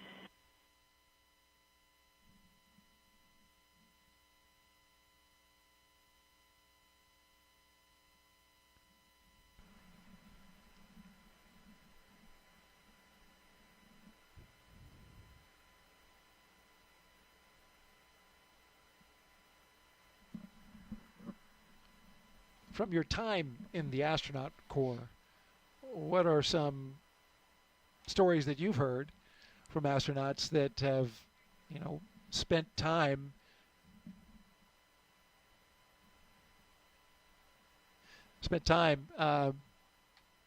waiting for the next opportunity? Well, there's certainly a lot of stories. I mean, there were some shuttle missions that scrubbed numerous times. I mean, over and over again. You have different launch windows for different vehicles, too. Sometimes it's an instantaneous window. Sometimes you have a prolonged period, so maybe you might be able to resolve a problem in time. But, in some ways, it could actually make the crew a little bit more relaxed because they've already done all of their final preparation things. All of those, all that last-minute work, the last-minute email, the last-minute message that you wanted to send a friend, they have all of that out of the way, and hopefully that will give them a chance tomorrow to really just be able to relax and appreciate it and maybe just think a little bit more, philosophize a little bit more, be ready for that next attempt without all of those little annoying must-do task list type things. So we'll try to put a positive light on it and think about how maybe for their psychological state and getting ready for the next opportunity, it would actually make things a little bit more relaxing and a little bit more routine. Like you said, they've gone through it all. Of course, they had gone through most of those, pretty much all of those steps except for the propellant loading in the dry dress previously. So they'd been through it at least once. But when you're not training for the real deal, it always feels a little bit different. So I think they'll be even more psychologically, mentally prepared for the next opportunity that they'll have, whether that's tomorrow or subsequent day. If you're just joining us, you're watching launch coverage of NASA and SpaceX's Crew-10 mission that was scrubbed today at 7:06 p.m. Eastern Time, T-minus 43 minutes. A scrub was called by NASA and SpaceX due to an issue with the hydraulic system that controls a clamp arm that holds the rocket to the launch tower. And there you see Crew-10 our crew from left to right, Kirill Peskov, Nichole, Ayers, and McClain, and Takuya Onishi. Just spending some time chatting and talking. Of course, you know they're disappointed that they didn't get to go today. The weather was perfect. It certainly did its part.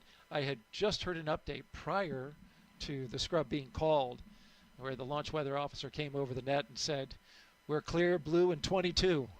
A phrase that means, you know, clear skies, blue skies, beautiful weather, and you can see for 22 miles. And you literally can. That is the visibility today. It was setting up to be a perfect not only launch opportunity, but also a launch viewing opportunity.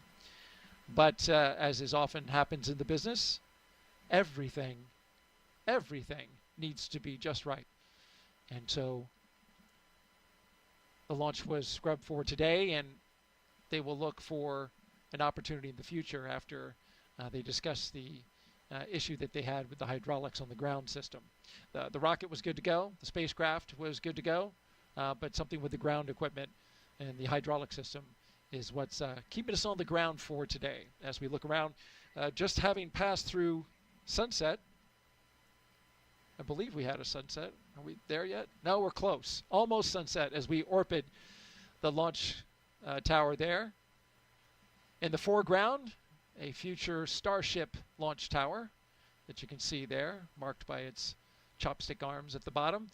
In the background, you can see Launch Complex 39A and the tower where the Falcon 9 rocket and spacecraft with our crew are still sitting inside awaiting to be egressed from the capsule. And way off in the distance, the vehicle assembly building. You know, it's good food for thought here as I contemplate what I would do in this situation and think about a potential future space flight. I think it's probably a good idea to have some contingency plans, personal ones, right, about what's going to be different and what you're going to do over those next 24 hours or however long it will be. I didn't actually speak to Anne about that. I wonder if she and her crew had anything in mind, you know, anything planned, because the way things usually work, if you have a plan, then you won't need to use it. But if you don't have a plan, then we may be in the case that we're in today. So I'll have to talk to her and find out if they had anything planned and what they decided to do to make use of that interim. I could see some astronauts possibly thinking that might be bad luck if you make a plan for a scrub. You never know. I mean, if you have a plan, then you won't have to use it. There you go. It's good to plan. It's also good for the astronauts to have a little downtime as well. Launch and then the work that happens on the International Space Station, as I've heard it told, is very intense at times. Yeah, the training period, especially in the few months before a launch, is pretty intense. There's a lot of international travel as well, so you're pretty much always jet lagged. And it's pretty intense. You know, I think for a lot of the training that we do as astronauts, we talked about for these space station missions, we're typically training 1.5 to 2 years in advance. In the beginning, it's usually not as engaging, not as time consuming, not as much travel, but really things get progressively busier, unfortunately, even though you'd personally want it the other way around. You know, if you think about it, everybody wants to have their training and their exposure as close to the flight as possible. So those final months do get quite busy. For Anne's crew, there was sort of an interesting lead up. You know, they had their very, very busy time period since, of course, originally they were supposed to launch in February, and they were really pretty exhausted. You know, they had a lot of travel, a lot of things going on, but then suddenly they had this delay and they were waiting, and then they had this kind of built-in rest period, kind of similar that we're talking about with a scrub, where I think it actually was good for their crew because they had enough downtime to really recover. I mean, we always, as astronauts, want to be launching a well-rested crew, a well-mentally prepared crew to get to the very busy lifestyle that we have on board the space station, and just all the psychology that's involved with leaving your family and friends back home too. So I think it was nice Anne's crew had that, and again, maybe they'll have that now with the scrub, a little bit of extra time together to kind of contemplate and prepare for their mission. That delay that you mentioned from February to March, of course, brought about by the decision to switch capsules from a brand new SpaceX capsule to the Dragon Endurance, reliable one with 3 previous crew missions under its belt, Crew-3, Crew-5, and Crew-7. When they made that switch, though, they needed to do some more data analysis on that spacecraft in short order, and it takes time because of the amount of data that the commercial crew program has to go over in order to make sure that everything is right with the spacecraft before loading up the astronauts on it.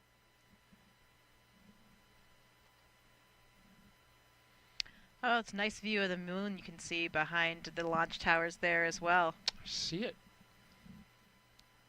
We're pretty close to a full moon. We've got sunset in just a few minutes.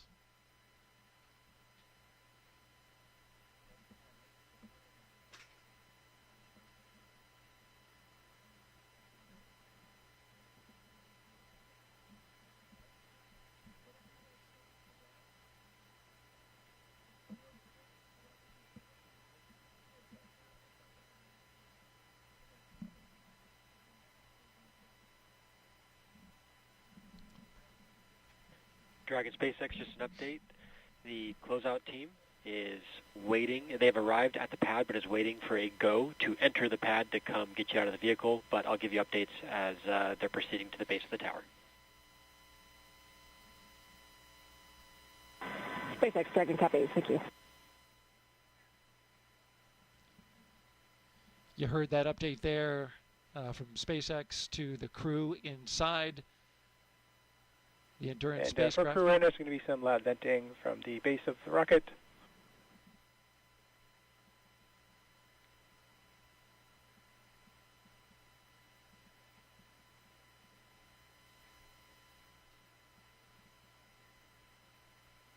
Of course, they have to wait before the closeout crew can ascend the launch tower there, because everything needs to be safed first before you allow people to go into the launch area. So these are standard precautions that are taken before the closeout crew goes in.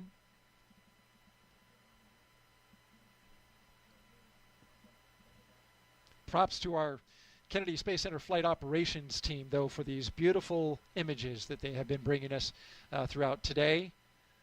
Going around the launch complex, we're able to see for 20 miles off in the distance, and we've had some pretty spectacular views. All right, we're going to send it out now to Hawthorne, California, and our commentators there, and with an update on the scrub.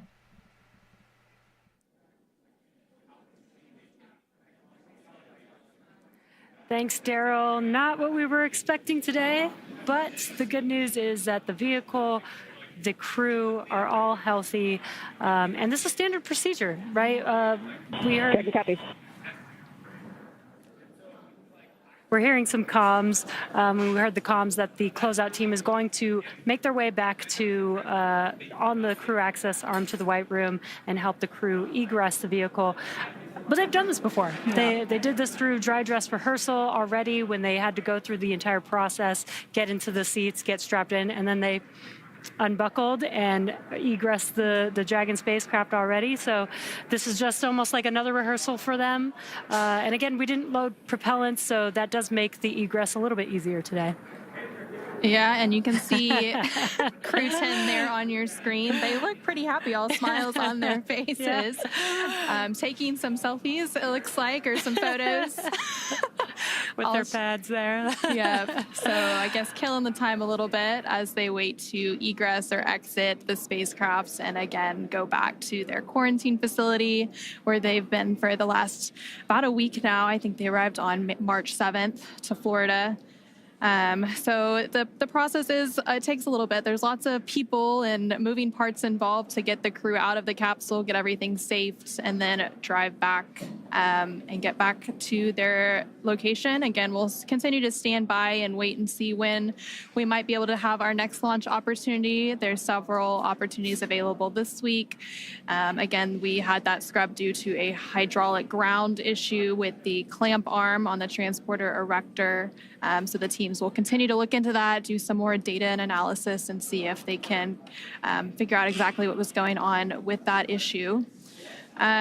We'll continue to share more about those next launch opportunities once they're available. We'll, on the NASA side, provide updates about the launch on our mission blog on nasa.gov, as well as on our social media accounts. On the commercial crew program side. Again, this mission, and there on your screen, you can see the cars that will transport the crew back after they egress have arrived to the pad, and teams are standing by there.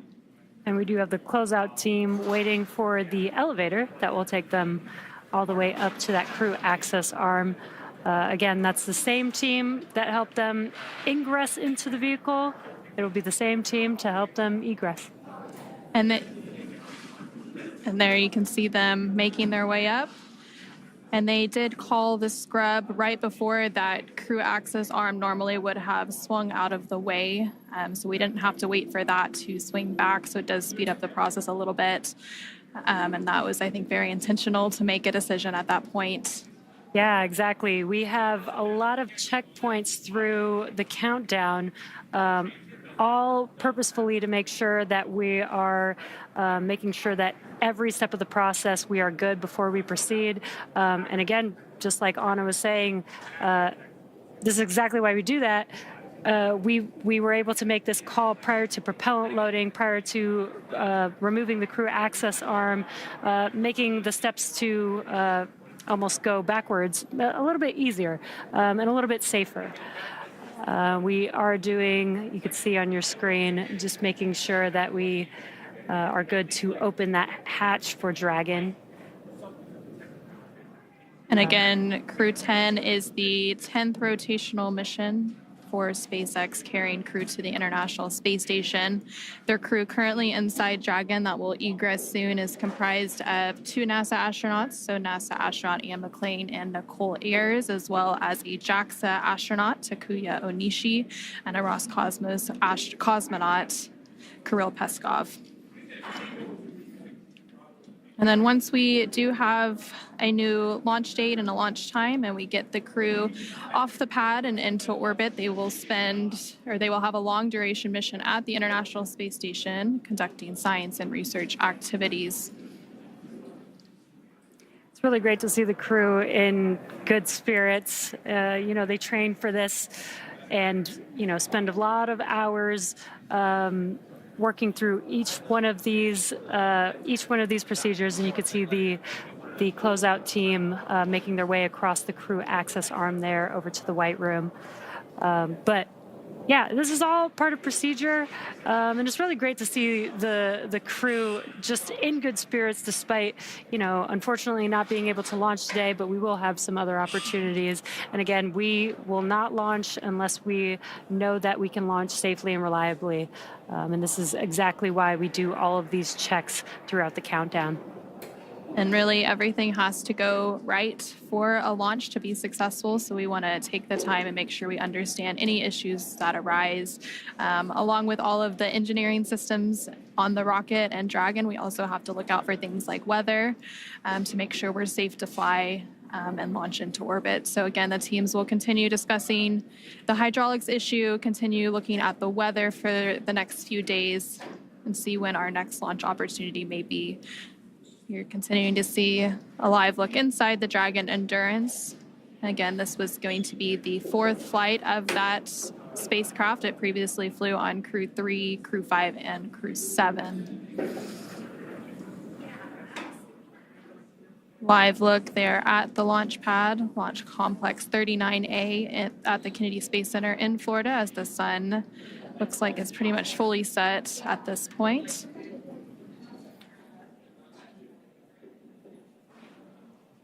And there are teams continuing to go down the crew access arm, safing the hatch and getting ready to open it so that they can begin the egress or exit operations for the crew and get them out one by one.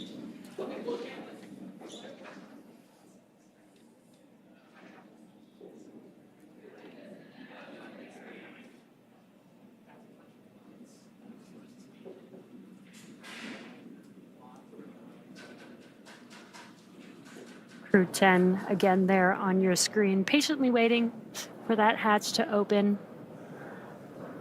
Once that hatch opens, they'll egress one crew member at a time. And again, they still need to follow, ensuring that we are not bringing any FOD in or into the Dragon spacecraft and the crew arm itself. And so you saw the closeouts team in those closeout suits there. Dragon SpaceX, the closeout team is in the white room. They're doing final preparations for hatch opening, expected in just a few minutes from now. SpaceX Dragon copies. That was the core speaking with the crew, just providing an update. They are inside of Dragon, so they can't see outside from the seats that they're in. So the core is just letting them know that the closeout team is inside of the crew access arm, inside of the white room, and preparing to open that hatch shortly. And confirming those calls on the crew side is the commander for Crew-10, Anne McClain. She's in the center right of your screen. So from left to right on your screen, you have Roscosmos cosmonaut Kirill Peskov, NASA astronaut Nichole Ayers, NASA astronaut Anne McClain, and then JAXA astronaut Takuya Onishi.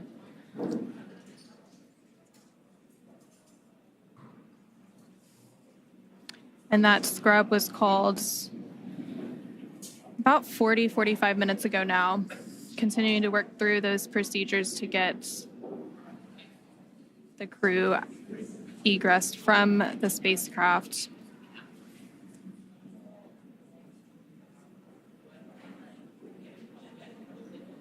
The launch for today was planned for 7:48 p.m. Eastern, 4:48 p.m. Pacific, and they called that scrub about 45 minutes ahead of that instantaneous launch window.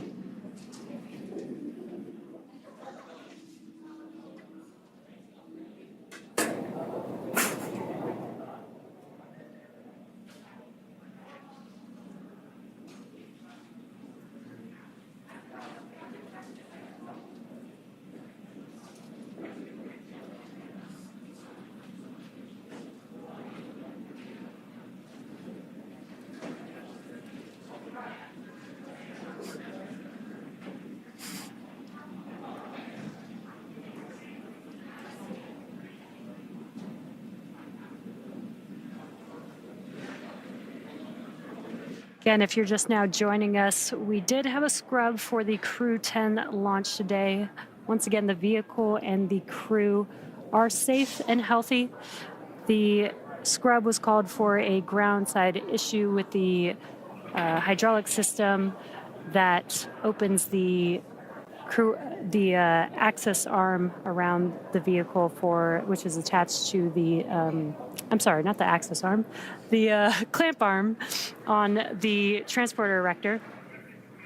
And the countdown is exactly what we use. This is the framework that the launch team uses to make sure that all final checks are made in the right order to make sure that we have a safe flight and a safe launch.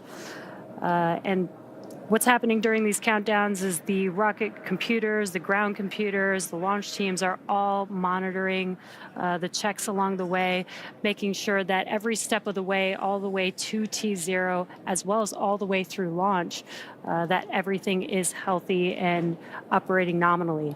And so we were going through those procedures today. And as we were working through each one of those checks, we did notice that there was an issue with the hydraulic system on the clamp arm. And teams began to work through that, trying to see if we could resolve it in time for the expected T0 today. Unfortunately, around, I believe, T minus 45 minutes is when they made the official call. Again, that was about 8 minutes before, or 10 minutes before we load propellants onto the vehicle. And again, this is why all these checks are there. This is what terminal count is for, is to make sure that the vehicle is safe, and that we can make a call in time to prevent going through unnecessary procedures as well. So again, we didn't load propellants on the vehicle. That does make this egress a little bit easier, a little bit faster for the crew. And that clamp arm that we keep referencing, so those clamp arms are on the transporter erector that the Falcon 9 is on top of, and they are located around the second stage of Falcon 9. There you can see them on your screen right above the lower thirds. And they stay around the second stage of the Falcon 9 until we have the strong back retract, which takes place in the final minutes of the countdown around the T minus 4.5 minute mark. Exactly, and the purpose of the transporter erector, the strong back, is we have the propellant lines, avionics, umbilicals attached to the vehicle. It also provides support and brings the vehicle vertical for launch. And just about 4.5-5 minutes before T0 is when we open up those clamp arms, move the TE just a couple degrees away from the vehicle, to prepare for liftoff, and then at T0, the TE moves even further away to clear the way for the vehicle as it lifts off. And so, unfortunately, we had an issue with the clamp arm. It wouldn't have been potentially able to open up fully. So the teams are working through whatever that issue, that root cause of that issue is, to make sure that when we do go for launch, those clamp arms will fully open and will clear the way for the TE to be able to recline appropriately for liftoff. And there you're getting a great 360 view of the launch pad. You can see some of the other launch complexes in the background as well. Again, it's a very active launch area down in Florida. Launches are constantly happening.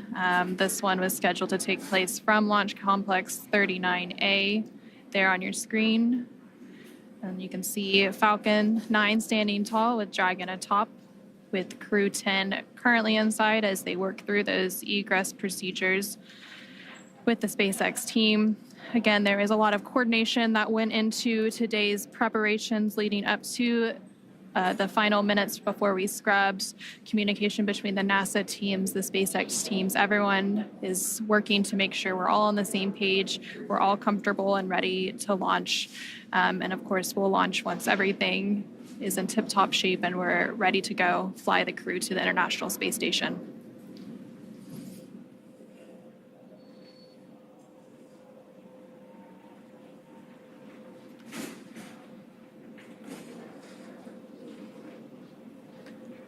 And again, the crew has gone through these procedures many, many times. There's a lot of rehearsals. There's a lot of review of all the vehicle systems prior to flight, testing, simulations that the crew works through in preparation for a launch to the International Space Station. So all of these, the crew did go through several of these before. We did a dry dress rehearsal. This is almost just like a second dry dress rehearsal for them. And when the vehicle is ready, I'm sure the crew will be ready to go and excited to go to the International Space Station. Practice makes perfect, so the more practice, the better, really. Exactly.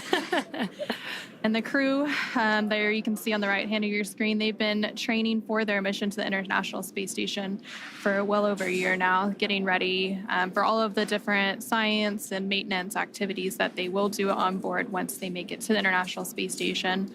Once on board the International Space Station, they will complete a brief handover period with the Crew-9 crew that is currently orbiting on the International Space Station. Once that handover period is complete and the weather looks good, Crew-9 will return home, splashing down off the coast of Florida, bringing it into their mission. And again, this is part of the rotational crew missions that we do to the International Space Station about every 6 months or so as part of NASA's Commercial Crew Program. Anna, you mentioned the science that they do. So preparing for a launch is just only a very small portion of what they're training for. They're preparing to do a lot of science experiments, and 6 months is a very long time for them to get a lot of work done on the orbiting laboratory. Yep, and the International Space Station will actually celebrate its 25th year of continuous human presence this year. And in that time, there have been thousands of experiments conducted in microgravity. And that microgravity environment in low Earth orbit really provides a unique environment for science and research technology demonstrations that just can't be done here on Earth. And some of those science and research activities that the crew is planning to conduct includes a thermally assisted material flammability test to understand fire growth and reaction in microgravity. And this research could contribute to future spacecraft and facility designs. They'll also engage with students worldwide via ham radio. And researchers from that investigation recently launched related science to the moon aboard Firefly's Blue Ghost, aiming to bridge current navigation systems with emerging lunar-specific technologies. And then the astronauts there on your screen themselves also serve as test subjects. So we have NASA's Human Research Program that does a multitude of different human studies on the crew themselves. And one of those studies that began a couple of years ago is known as CIPHER. So one of the crew members is part of that human research study to provide valuable insights for future deep space missions. But again, that's just a sampling of the more than 200 different investigations that they will participate in and help researchers on Earth conduct while they complete their mission at the International Space Station in low Earth orbit. Again, the launch of Crew-10, which you can see that crew on the right-hand side of your screen, comprised of NASA astronauts and McClain, Nichole, Ayers, JAXA astronaut Takuya Onishi, and Roscosmos cosmonaut Kirill Peskov. That launch for today that was originally planned for 7:48 p.m. Eastern, 4:48 p.m. Pacific was scrubbed with about 45 minutes left in the countdown, right before the crew access arm was planned to retract. It was scrubbed due to a hydraulics ground issue related to the clamp arm, which is there are two clamp arms holding the Falcon 9 rocket in place on the launch pad aboard the transporter erector. Those clamp arms are located around the second stage of the Falcon 9, which you can see there now on your screen. After that launch scrub was called, the teams immediately began working through processes to egress the crew from the spacecraft, but the pad team had already left the pad, so they had to drive back out. They have since arrived to the launch pad, and they are up in that crew access arm that you can see on your screen that is connected to the Dragon spacecraft at the top of the Falcon 9 rocket. And so they are working to safe the hatch around the Dragon Endurance spacecraft. Once all that safing is complete, they will open the hatch and begin to get the crew out one by one before they take them back to the crew quarters at NASA's Kennedy Space Center in Florida.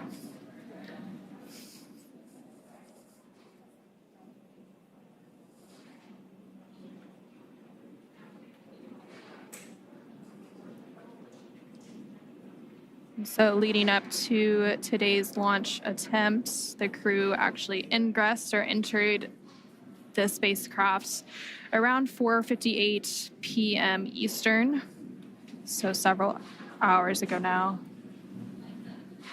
There you can see the ground crew team currently working on those hatch safing and opening operations.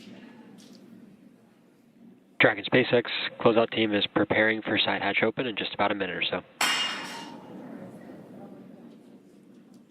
Dragon copy. And again, some comms from the core here in Mission Control at SpaceX in Hawthorne, California, communicating with the crew just letting them know that the closeout team is there outside, just right outside of the hatch, working on opening that hatch for them. Again, they're still inside of the Dragon spacecraft, and there you can see them in their seats. So they can't see what's going on outside of the vehicle, which is why the core is there to help communicate. They might be hearing some noises from the closeout team working on opening that hatch. This allows them to just know and understand what to expect, that those noises that they're hearing is expected, and that they can anticipate that hatch opening here shortly.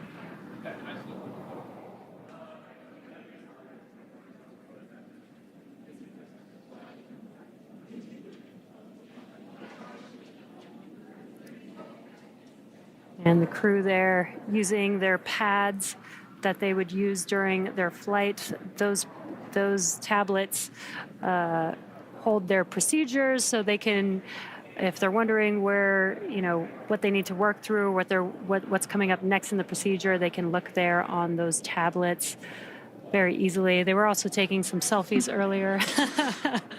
Maybe some good memories of what's leading up to their future launch to the International Space Station. You got to make the most of it, that's for sure. Absolutely. And the two of the crew members there on your screen are veteran astronauts that they've flown previously. So McClain as well as Takuya Onishi have both been to the International Space Station before, so I'm sure they're familiar with launch scrubs and all the procedures and processes that go into that. Again, this is exactly why, we go through a countdown. We have automated checks. We have manual checks. We have a whole team in mission control here in Hawthorne that monitor the vehicle and all of its systems to make sure that everything is good, that we have a team monitoring all the ground systems to ensure everything is good. Again, if we are not 100% sure that we are safe, that we can launch safely and reliably, we will call a hold on a launch just like we did today, and we will wait until we are ready with another backup opportunity, hopefully in the next day or two. And again, there are several other opportunities this week. The earliest is tomorrow, about 24 hours from now. But again, waiting for confirmation from the NASA and SpaceX teams on when they will schedule that next opportunity, whether it's tomorrow or sometime later this week or even next. And there on your screen, you can see the closeout team. It looks like they're beginning to work to open the hatch. And then once the hatch is open, the crew will begin exiting one by one with some assistance from those ground teams. And just by the number of people you can see on your screen there, you can see just how big of an operation it is to launch people. Dragon SpaceX, stand by for side hatch open. SpaceX Dragon, copy.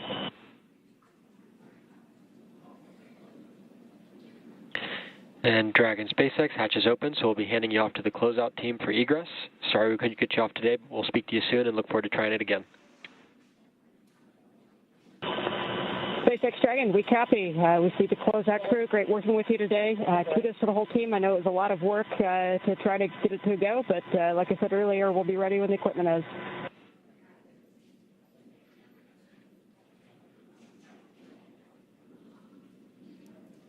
And there you heard some nice words from NASA astronaut, the commander of Crew-10, McClain, talking about the scrub, but also talking about how grateful they are for all of the teams and the work that they've put into today's opportunity, even though it didn't go as they planned. But again, there are additional opportunities that will be available once the teams work through those ground issues on the hydraulic system for the clamp arms. And again, we also heard and saw on our screen a moment ago that the hatch for the Dragon spacecraft Endurance has now been opened. So those closeout team members will begin removing the crew members from their seat one by one. And then from there, the crew will go down and get into their vehicles and be taken back to crew quarters.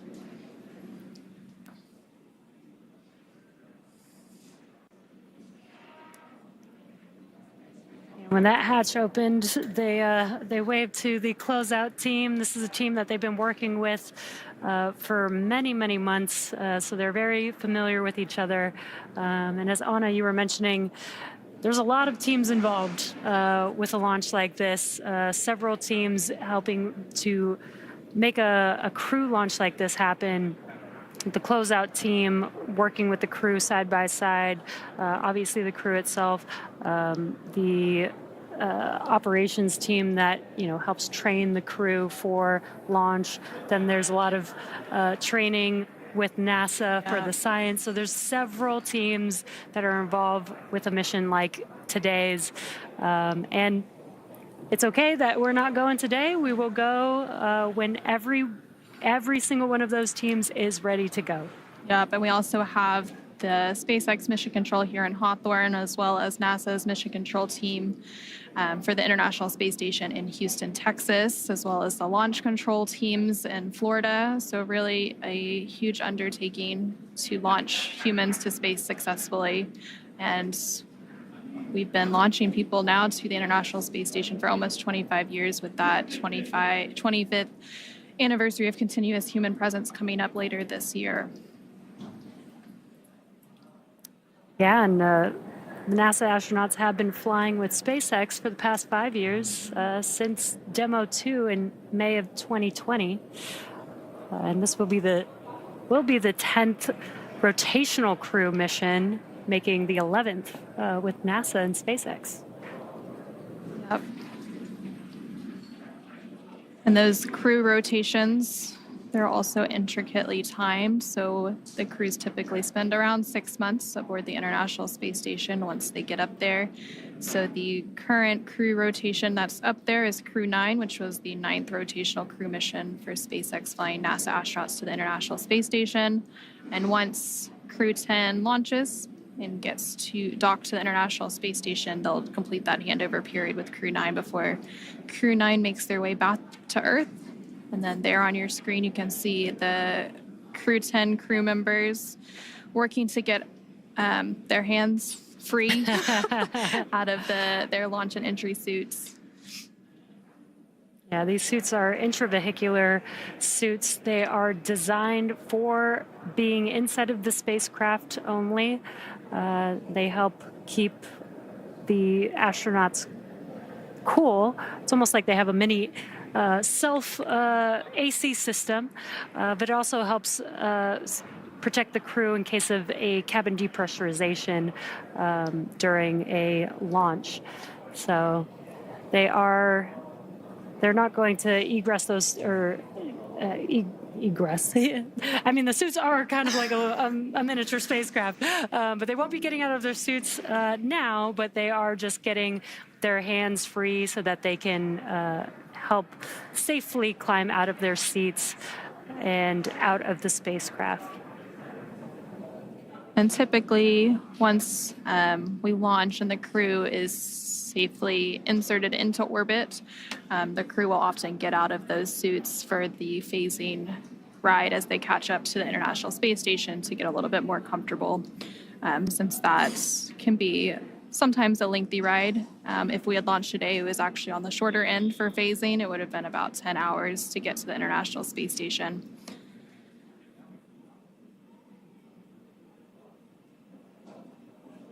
And there we see a live look of Launch Complex 39A in Florida. It looks like the sun has fully set. And we now have one of the crew members of Crew-10 out of the Dragon Endurance spacecraft, another following right behind. And it looks like those are the two mission specialists for Crew-10, so JAXA astronaut Takuya Onishi and Roscosmos cosmonaut Kirill Peskov.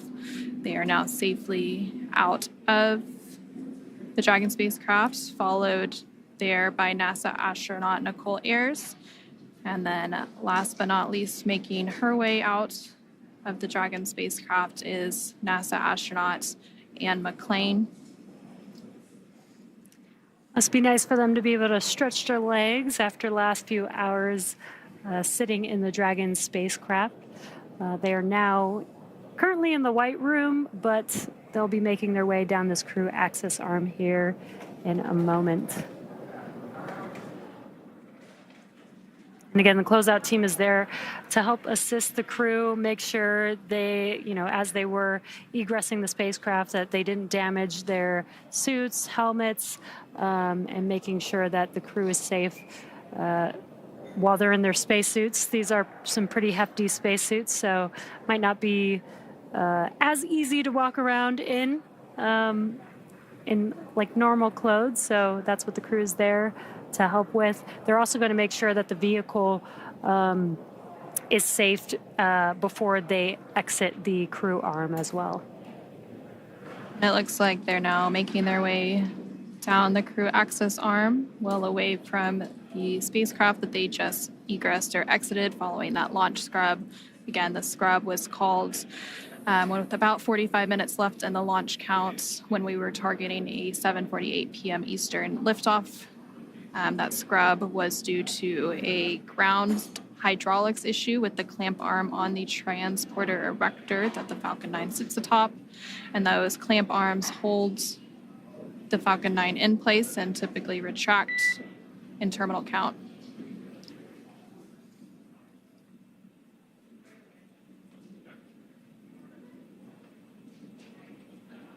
And the crew will now begin to make their way down to the base of the launch pad, where they will then get into the vehicles that brought them here several hours ago and return to crew quarters.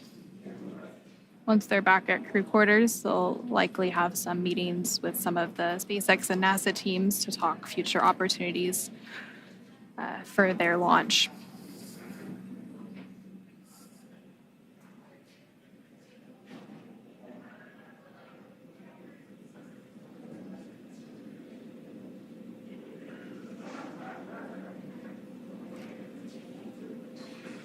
Crew 10 members making their way downstairs. This is where they will get access to the elevator that will take them down the tower to the base of the tower to their Teslas that will take them back to their crew quarters.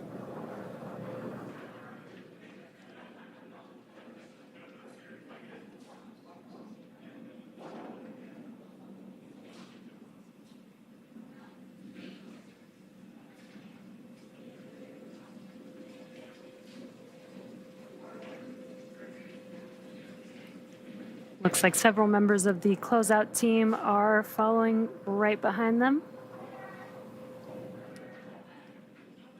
They're getting into the elevator that'll take them down to their vehicles, and then they will drive off back to crew quarters at NASA's Kennedy Space Center in Florida. And there you're seeing a live look of those vehicles standing by for them. Again, they've been standing by since the closeout team arrived about 45 minutes ago. After the launch scrub was called, there were a few minutes that we had to wait for the closeout team to make their way back, since they had already left the launch pad prior to that scrub being called. Once the closeout team made their way back, they then went up to the crew access arm and began safing the hatch to then egress the crew 10 crew members comprised of NASA astronauts and McClain, Nichole, Ayers, JAXA astronaut Takuya Onishi, and Roscosmos cosmonaut Kirill Peskov. And there you see them all on your screen as they are making their way down. They've made their way down and are going to enter into their vehicles and leave the launch pad and go back to crew quarters shortly. Yeah, they're going to get into their Teslas. These Teslas are special made for the crew, where they have the ability to attach their umbilicals to help keep cool air flowing through their suits. Once they enter those Teslas, again, they'll make their way back down to their crew quarters, where they will stay quarantined until they have their next launch opportunity. And there you can see the crew now ingressing those vehicles. And that's going to wrap it up for us here in Hawthorne, California at SpaceX here at, next to Mission Control. We're going to send it back over to Daryl at KSC to follow the crew the rest of the way. Again, it's unfortunate that we did not launch today, but again, always better to be safe and make sure that we launch when we're ready. Yep, and we'll continue to provide updates on NASA's blog for the Commercial Crew program, as well as our social media accounts once we have that new launch time ready to share with the world. But for now, we'll go ahead and wrap it up here in Hawthorne, and we'll see you again soon once we have our next launch attempt for the Crew-10 mission. And with that, we'll hand it back over to Daryl at NASA's Kennedy Space Center in Florida. All right, thank you both, ladies, for walking us through the egress of the astronauts from their spacecraft down the launch tower and into their waiting vehicles. For those of you just now tuning in or happen to be catching up on what's happening, we are live at the Kennedy Space Center in Florida, watching Crew-10 make their way back from a launch attempt at Complex 39A. They were scheduled to launch with a T0 of 7:48 and 57 seconds p.m. Eastern Time. However, the launch was scrubbed less than an hour before that due to an apparent hydraulic problem with the Launchpad 39A Falcon 9 hold-down clamp arm system, the system that holds the rocket to the strong back. And so NASA and SpaceX teams made the decision to call off the launch for today. And there you see the crew, along with the closeout crew, our crew of 3 astronauts and 1 cosmonaut, leaving their rocket for another day.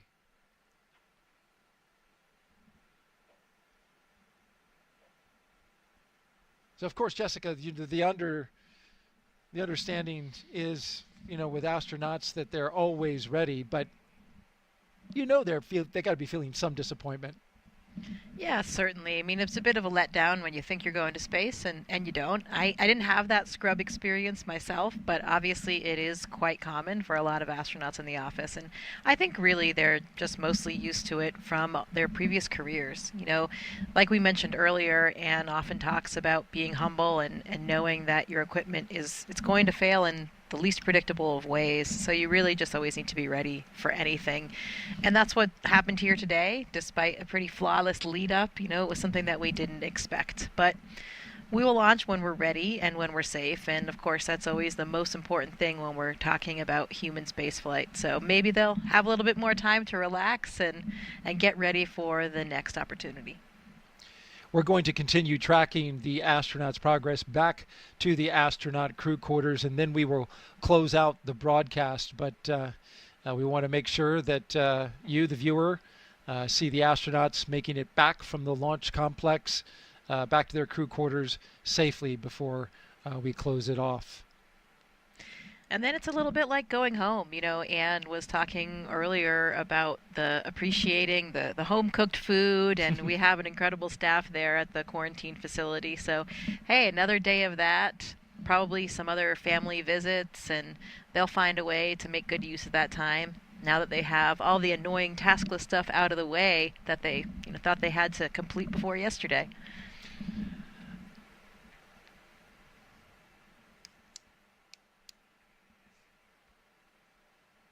From what I've heard, things do stay pretty busy right up until the last minute here. So, it is probably still a little bit stressful. You're trying to reply to those last emails and send those last text messages and keep people up to date and close out different questions that people are coming to you with. So this could be a nice relaxing day for them tomorrow. Well, it's certainly beautiful outside, as you can see here, as we are in the late twilight of today, Wednesday, March 12th. It was a beautiful day all day long today. Pleasant temperatures outside. Boats were going by the launch pad. It was a quintessential Florida launch.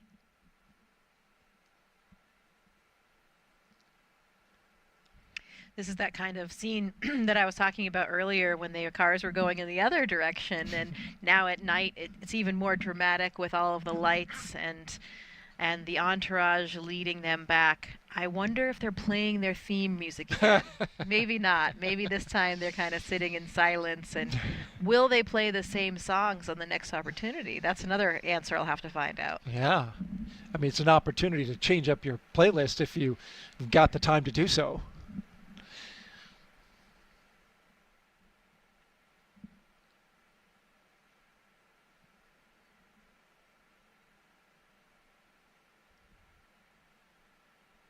Historically speaking,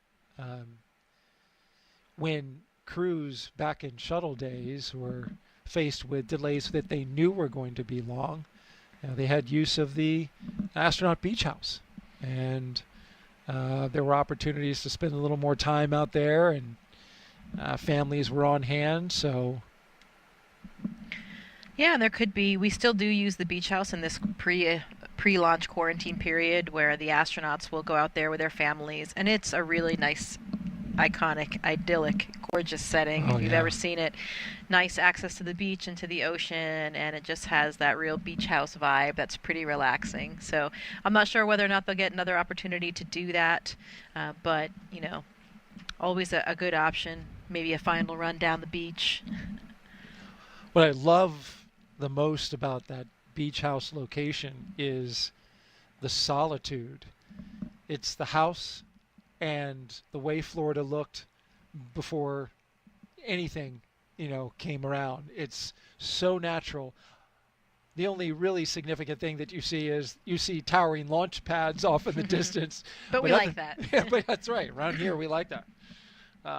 But it's so pristine, and because obviously this is a national wildlife refuge, and it's a secure area, there's so much solitude out there. It's so isolated, and it's so natural. Those sea oats waving in the breeze between the beach and the beach house. My parents had a place just a little bit further up the coast here, so same kind of familiar coastline, and my mom was always commenting on the sea oats and how beautiful they were, and it's so nice to keep all those natural elements. So if they don't get a chance to go out there and relax, and maybe they can use those images that they had when they were out there earlier this week and get into a relaxing kind of state of mind. That's the one thing about the ocean, right? There's always just something so relaxing about looking at the water. It is so true. Peace and tranquility. It's hard to not have that wash over you when you're out there gazing over the ocean. And that is just what the doctor ordered when crews are tired from a long day of launch operations and preparations. But we don't know if that's where they're headed at this time. We should caveat, because the decision has yet to be made about when the next opportunity will be, whether or not there will be some work that's required, or whether or not they have enough data to move forward with flight rationale. Of course, we'll have updates for you. Stay tuned to our social media channels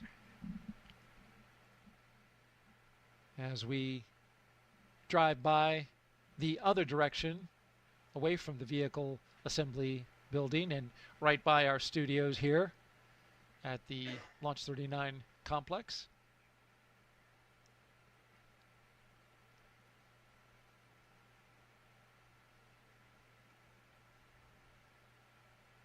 If you were commander of this crew, what would you do? What would I do with the free time?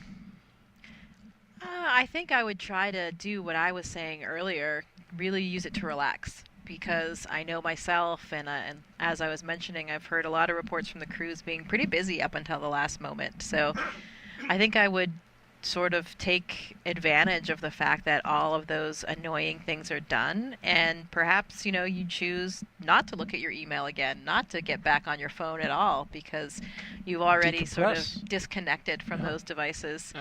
I know for me, when my happy place is in nature, going camping and hiking, and when I am on a long trip without any technology, without my cell phone, I find it to be incredibly invigorating and can get a lot of recuperation out of and something liberating. like that. Yeah, absolutely. Yeah. So I would probably not be in any rush to turn my phone back on.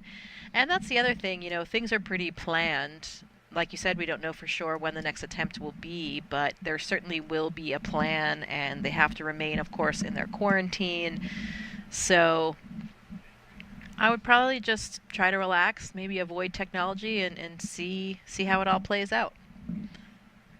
Could be some great crew bonding opportunities, I think, for them.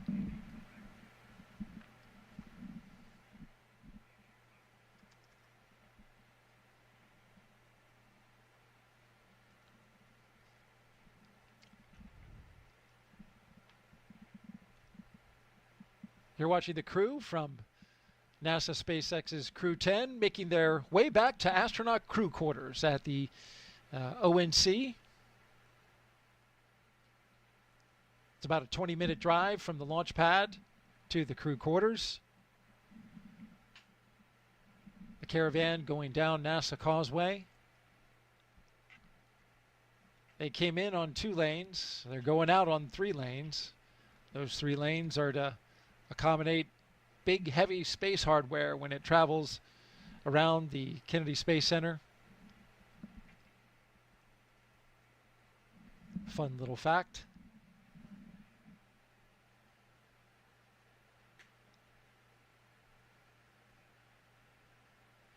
Certainly a great time of year to be launching, though. This weather has been phenomenal, and it's so pleasant to just be outside, which is not always the case here in Florida. Yeah, you were asking me, prior to coming out here, like, how's the weather? I'm like, oh man, it's so good from our previous launch coverage that you and I did, Crew-7. First of all, it was overnight. Yep. Second of all, we were outside. I believe bugs were a factor. Yes. Collecting quite a few of them on the on the launch desk. But outside now, it's just, this is why people vacation this time of year. It's the high season for Florida. This is the place to be, because we have just about 6 to 7 months of summer every year. So I cherish these days in February and March.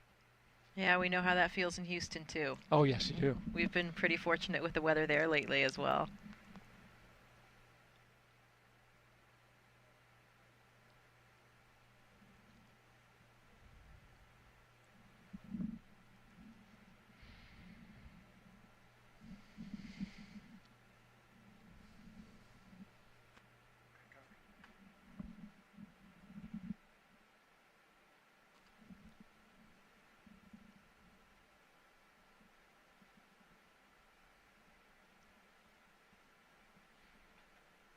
Hopefully the friends and family that are here as well will be able to stick around for a little while and see what's going to happen. That's always something, when we have these constant changes that can kind of become a stressor for us, is that it's difficult for people to change their schedules and their time off work to be here. So we always feel for that. And I know that happened once already with the change that they had moving off of the February plan. So see how it all works, but we will be here supporting them, and our colleagues at NASA are in it until the end for sure. So we're here to support them all the way and send them off eventually to space. 100%.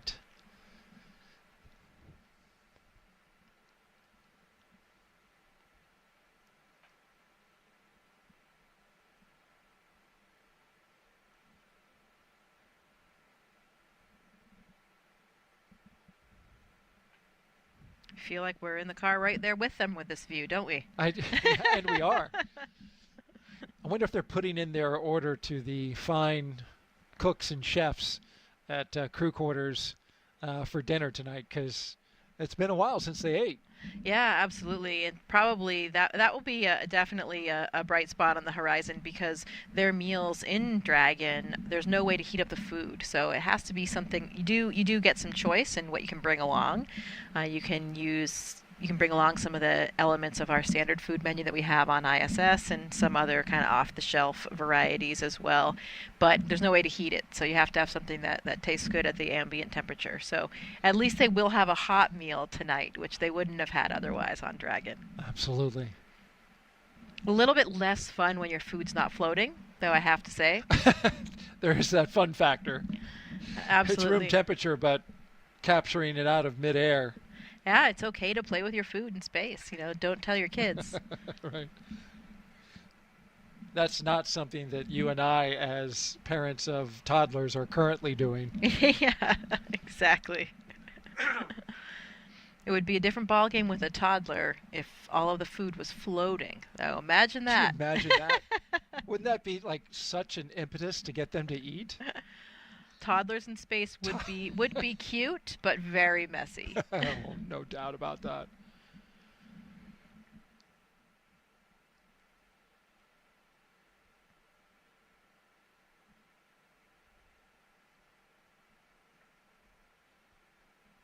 Well, I know that would be top on my list when you asked what I would be doing if I were the commander and had a scrub. And that would be definitely some squeezing and cuddling of my toddler. No doubt. You've got a young one at a precious age, as do I. Enjoying every moment of that.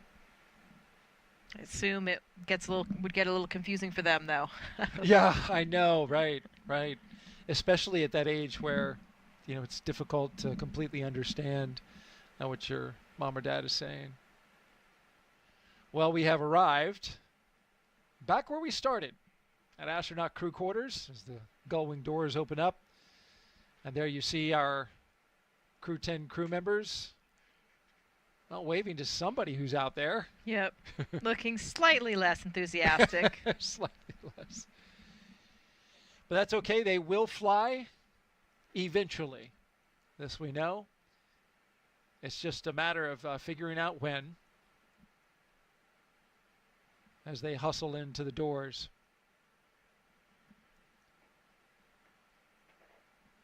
Well, folks, that's going to do it for us today. We really appreciate you joining us for this launch attempt of NASA and SpaceX's Crew-10 launch to the International Space Station. Thank you so much, Jessica, for being here with us on this first attempt. You'll be with us on the next one. We greatly appreciate that as well. Yeah, thank you. It is a pleasure, really an honor to be here supporting my colleagues on their journey to space. And this is all just part of the journey. Everyone's is different. Absolutely. Just to recap really quickly, we had an issue with some ground equipment, the hydraulic equipment that controls the clamp arms on the Falcon 9 transporter erector, holds the rocket to the pad. It releases at about 4.5 minutes. There was an issue, and they're going to look at that, look at the data, and then decide whether or not to have some work to do or maybe some further data reviews before they decide on a launch date. So make sure you stay tuned to updates that we will have for you. Just head to nasa.gov/blogs/Crew-10. You see it at the bottom of your screen there. We'll have all the information you need to know once we have that available on the next launch attempt. For everybody here at NASA and SpaceX, I'm Daryl Nail for Jessica Muir. We'll see you next time.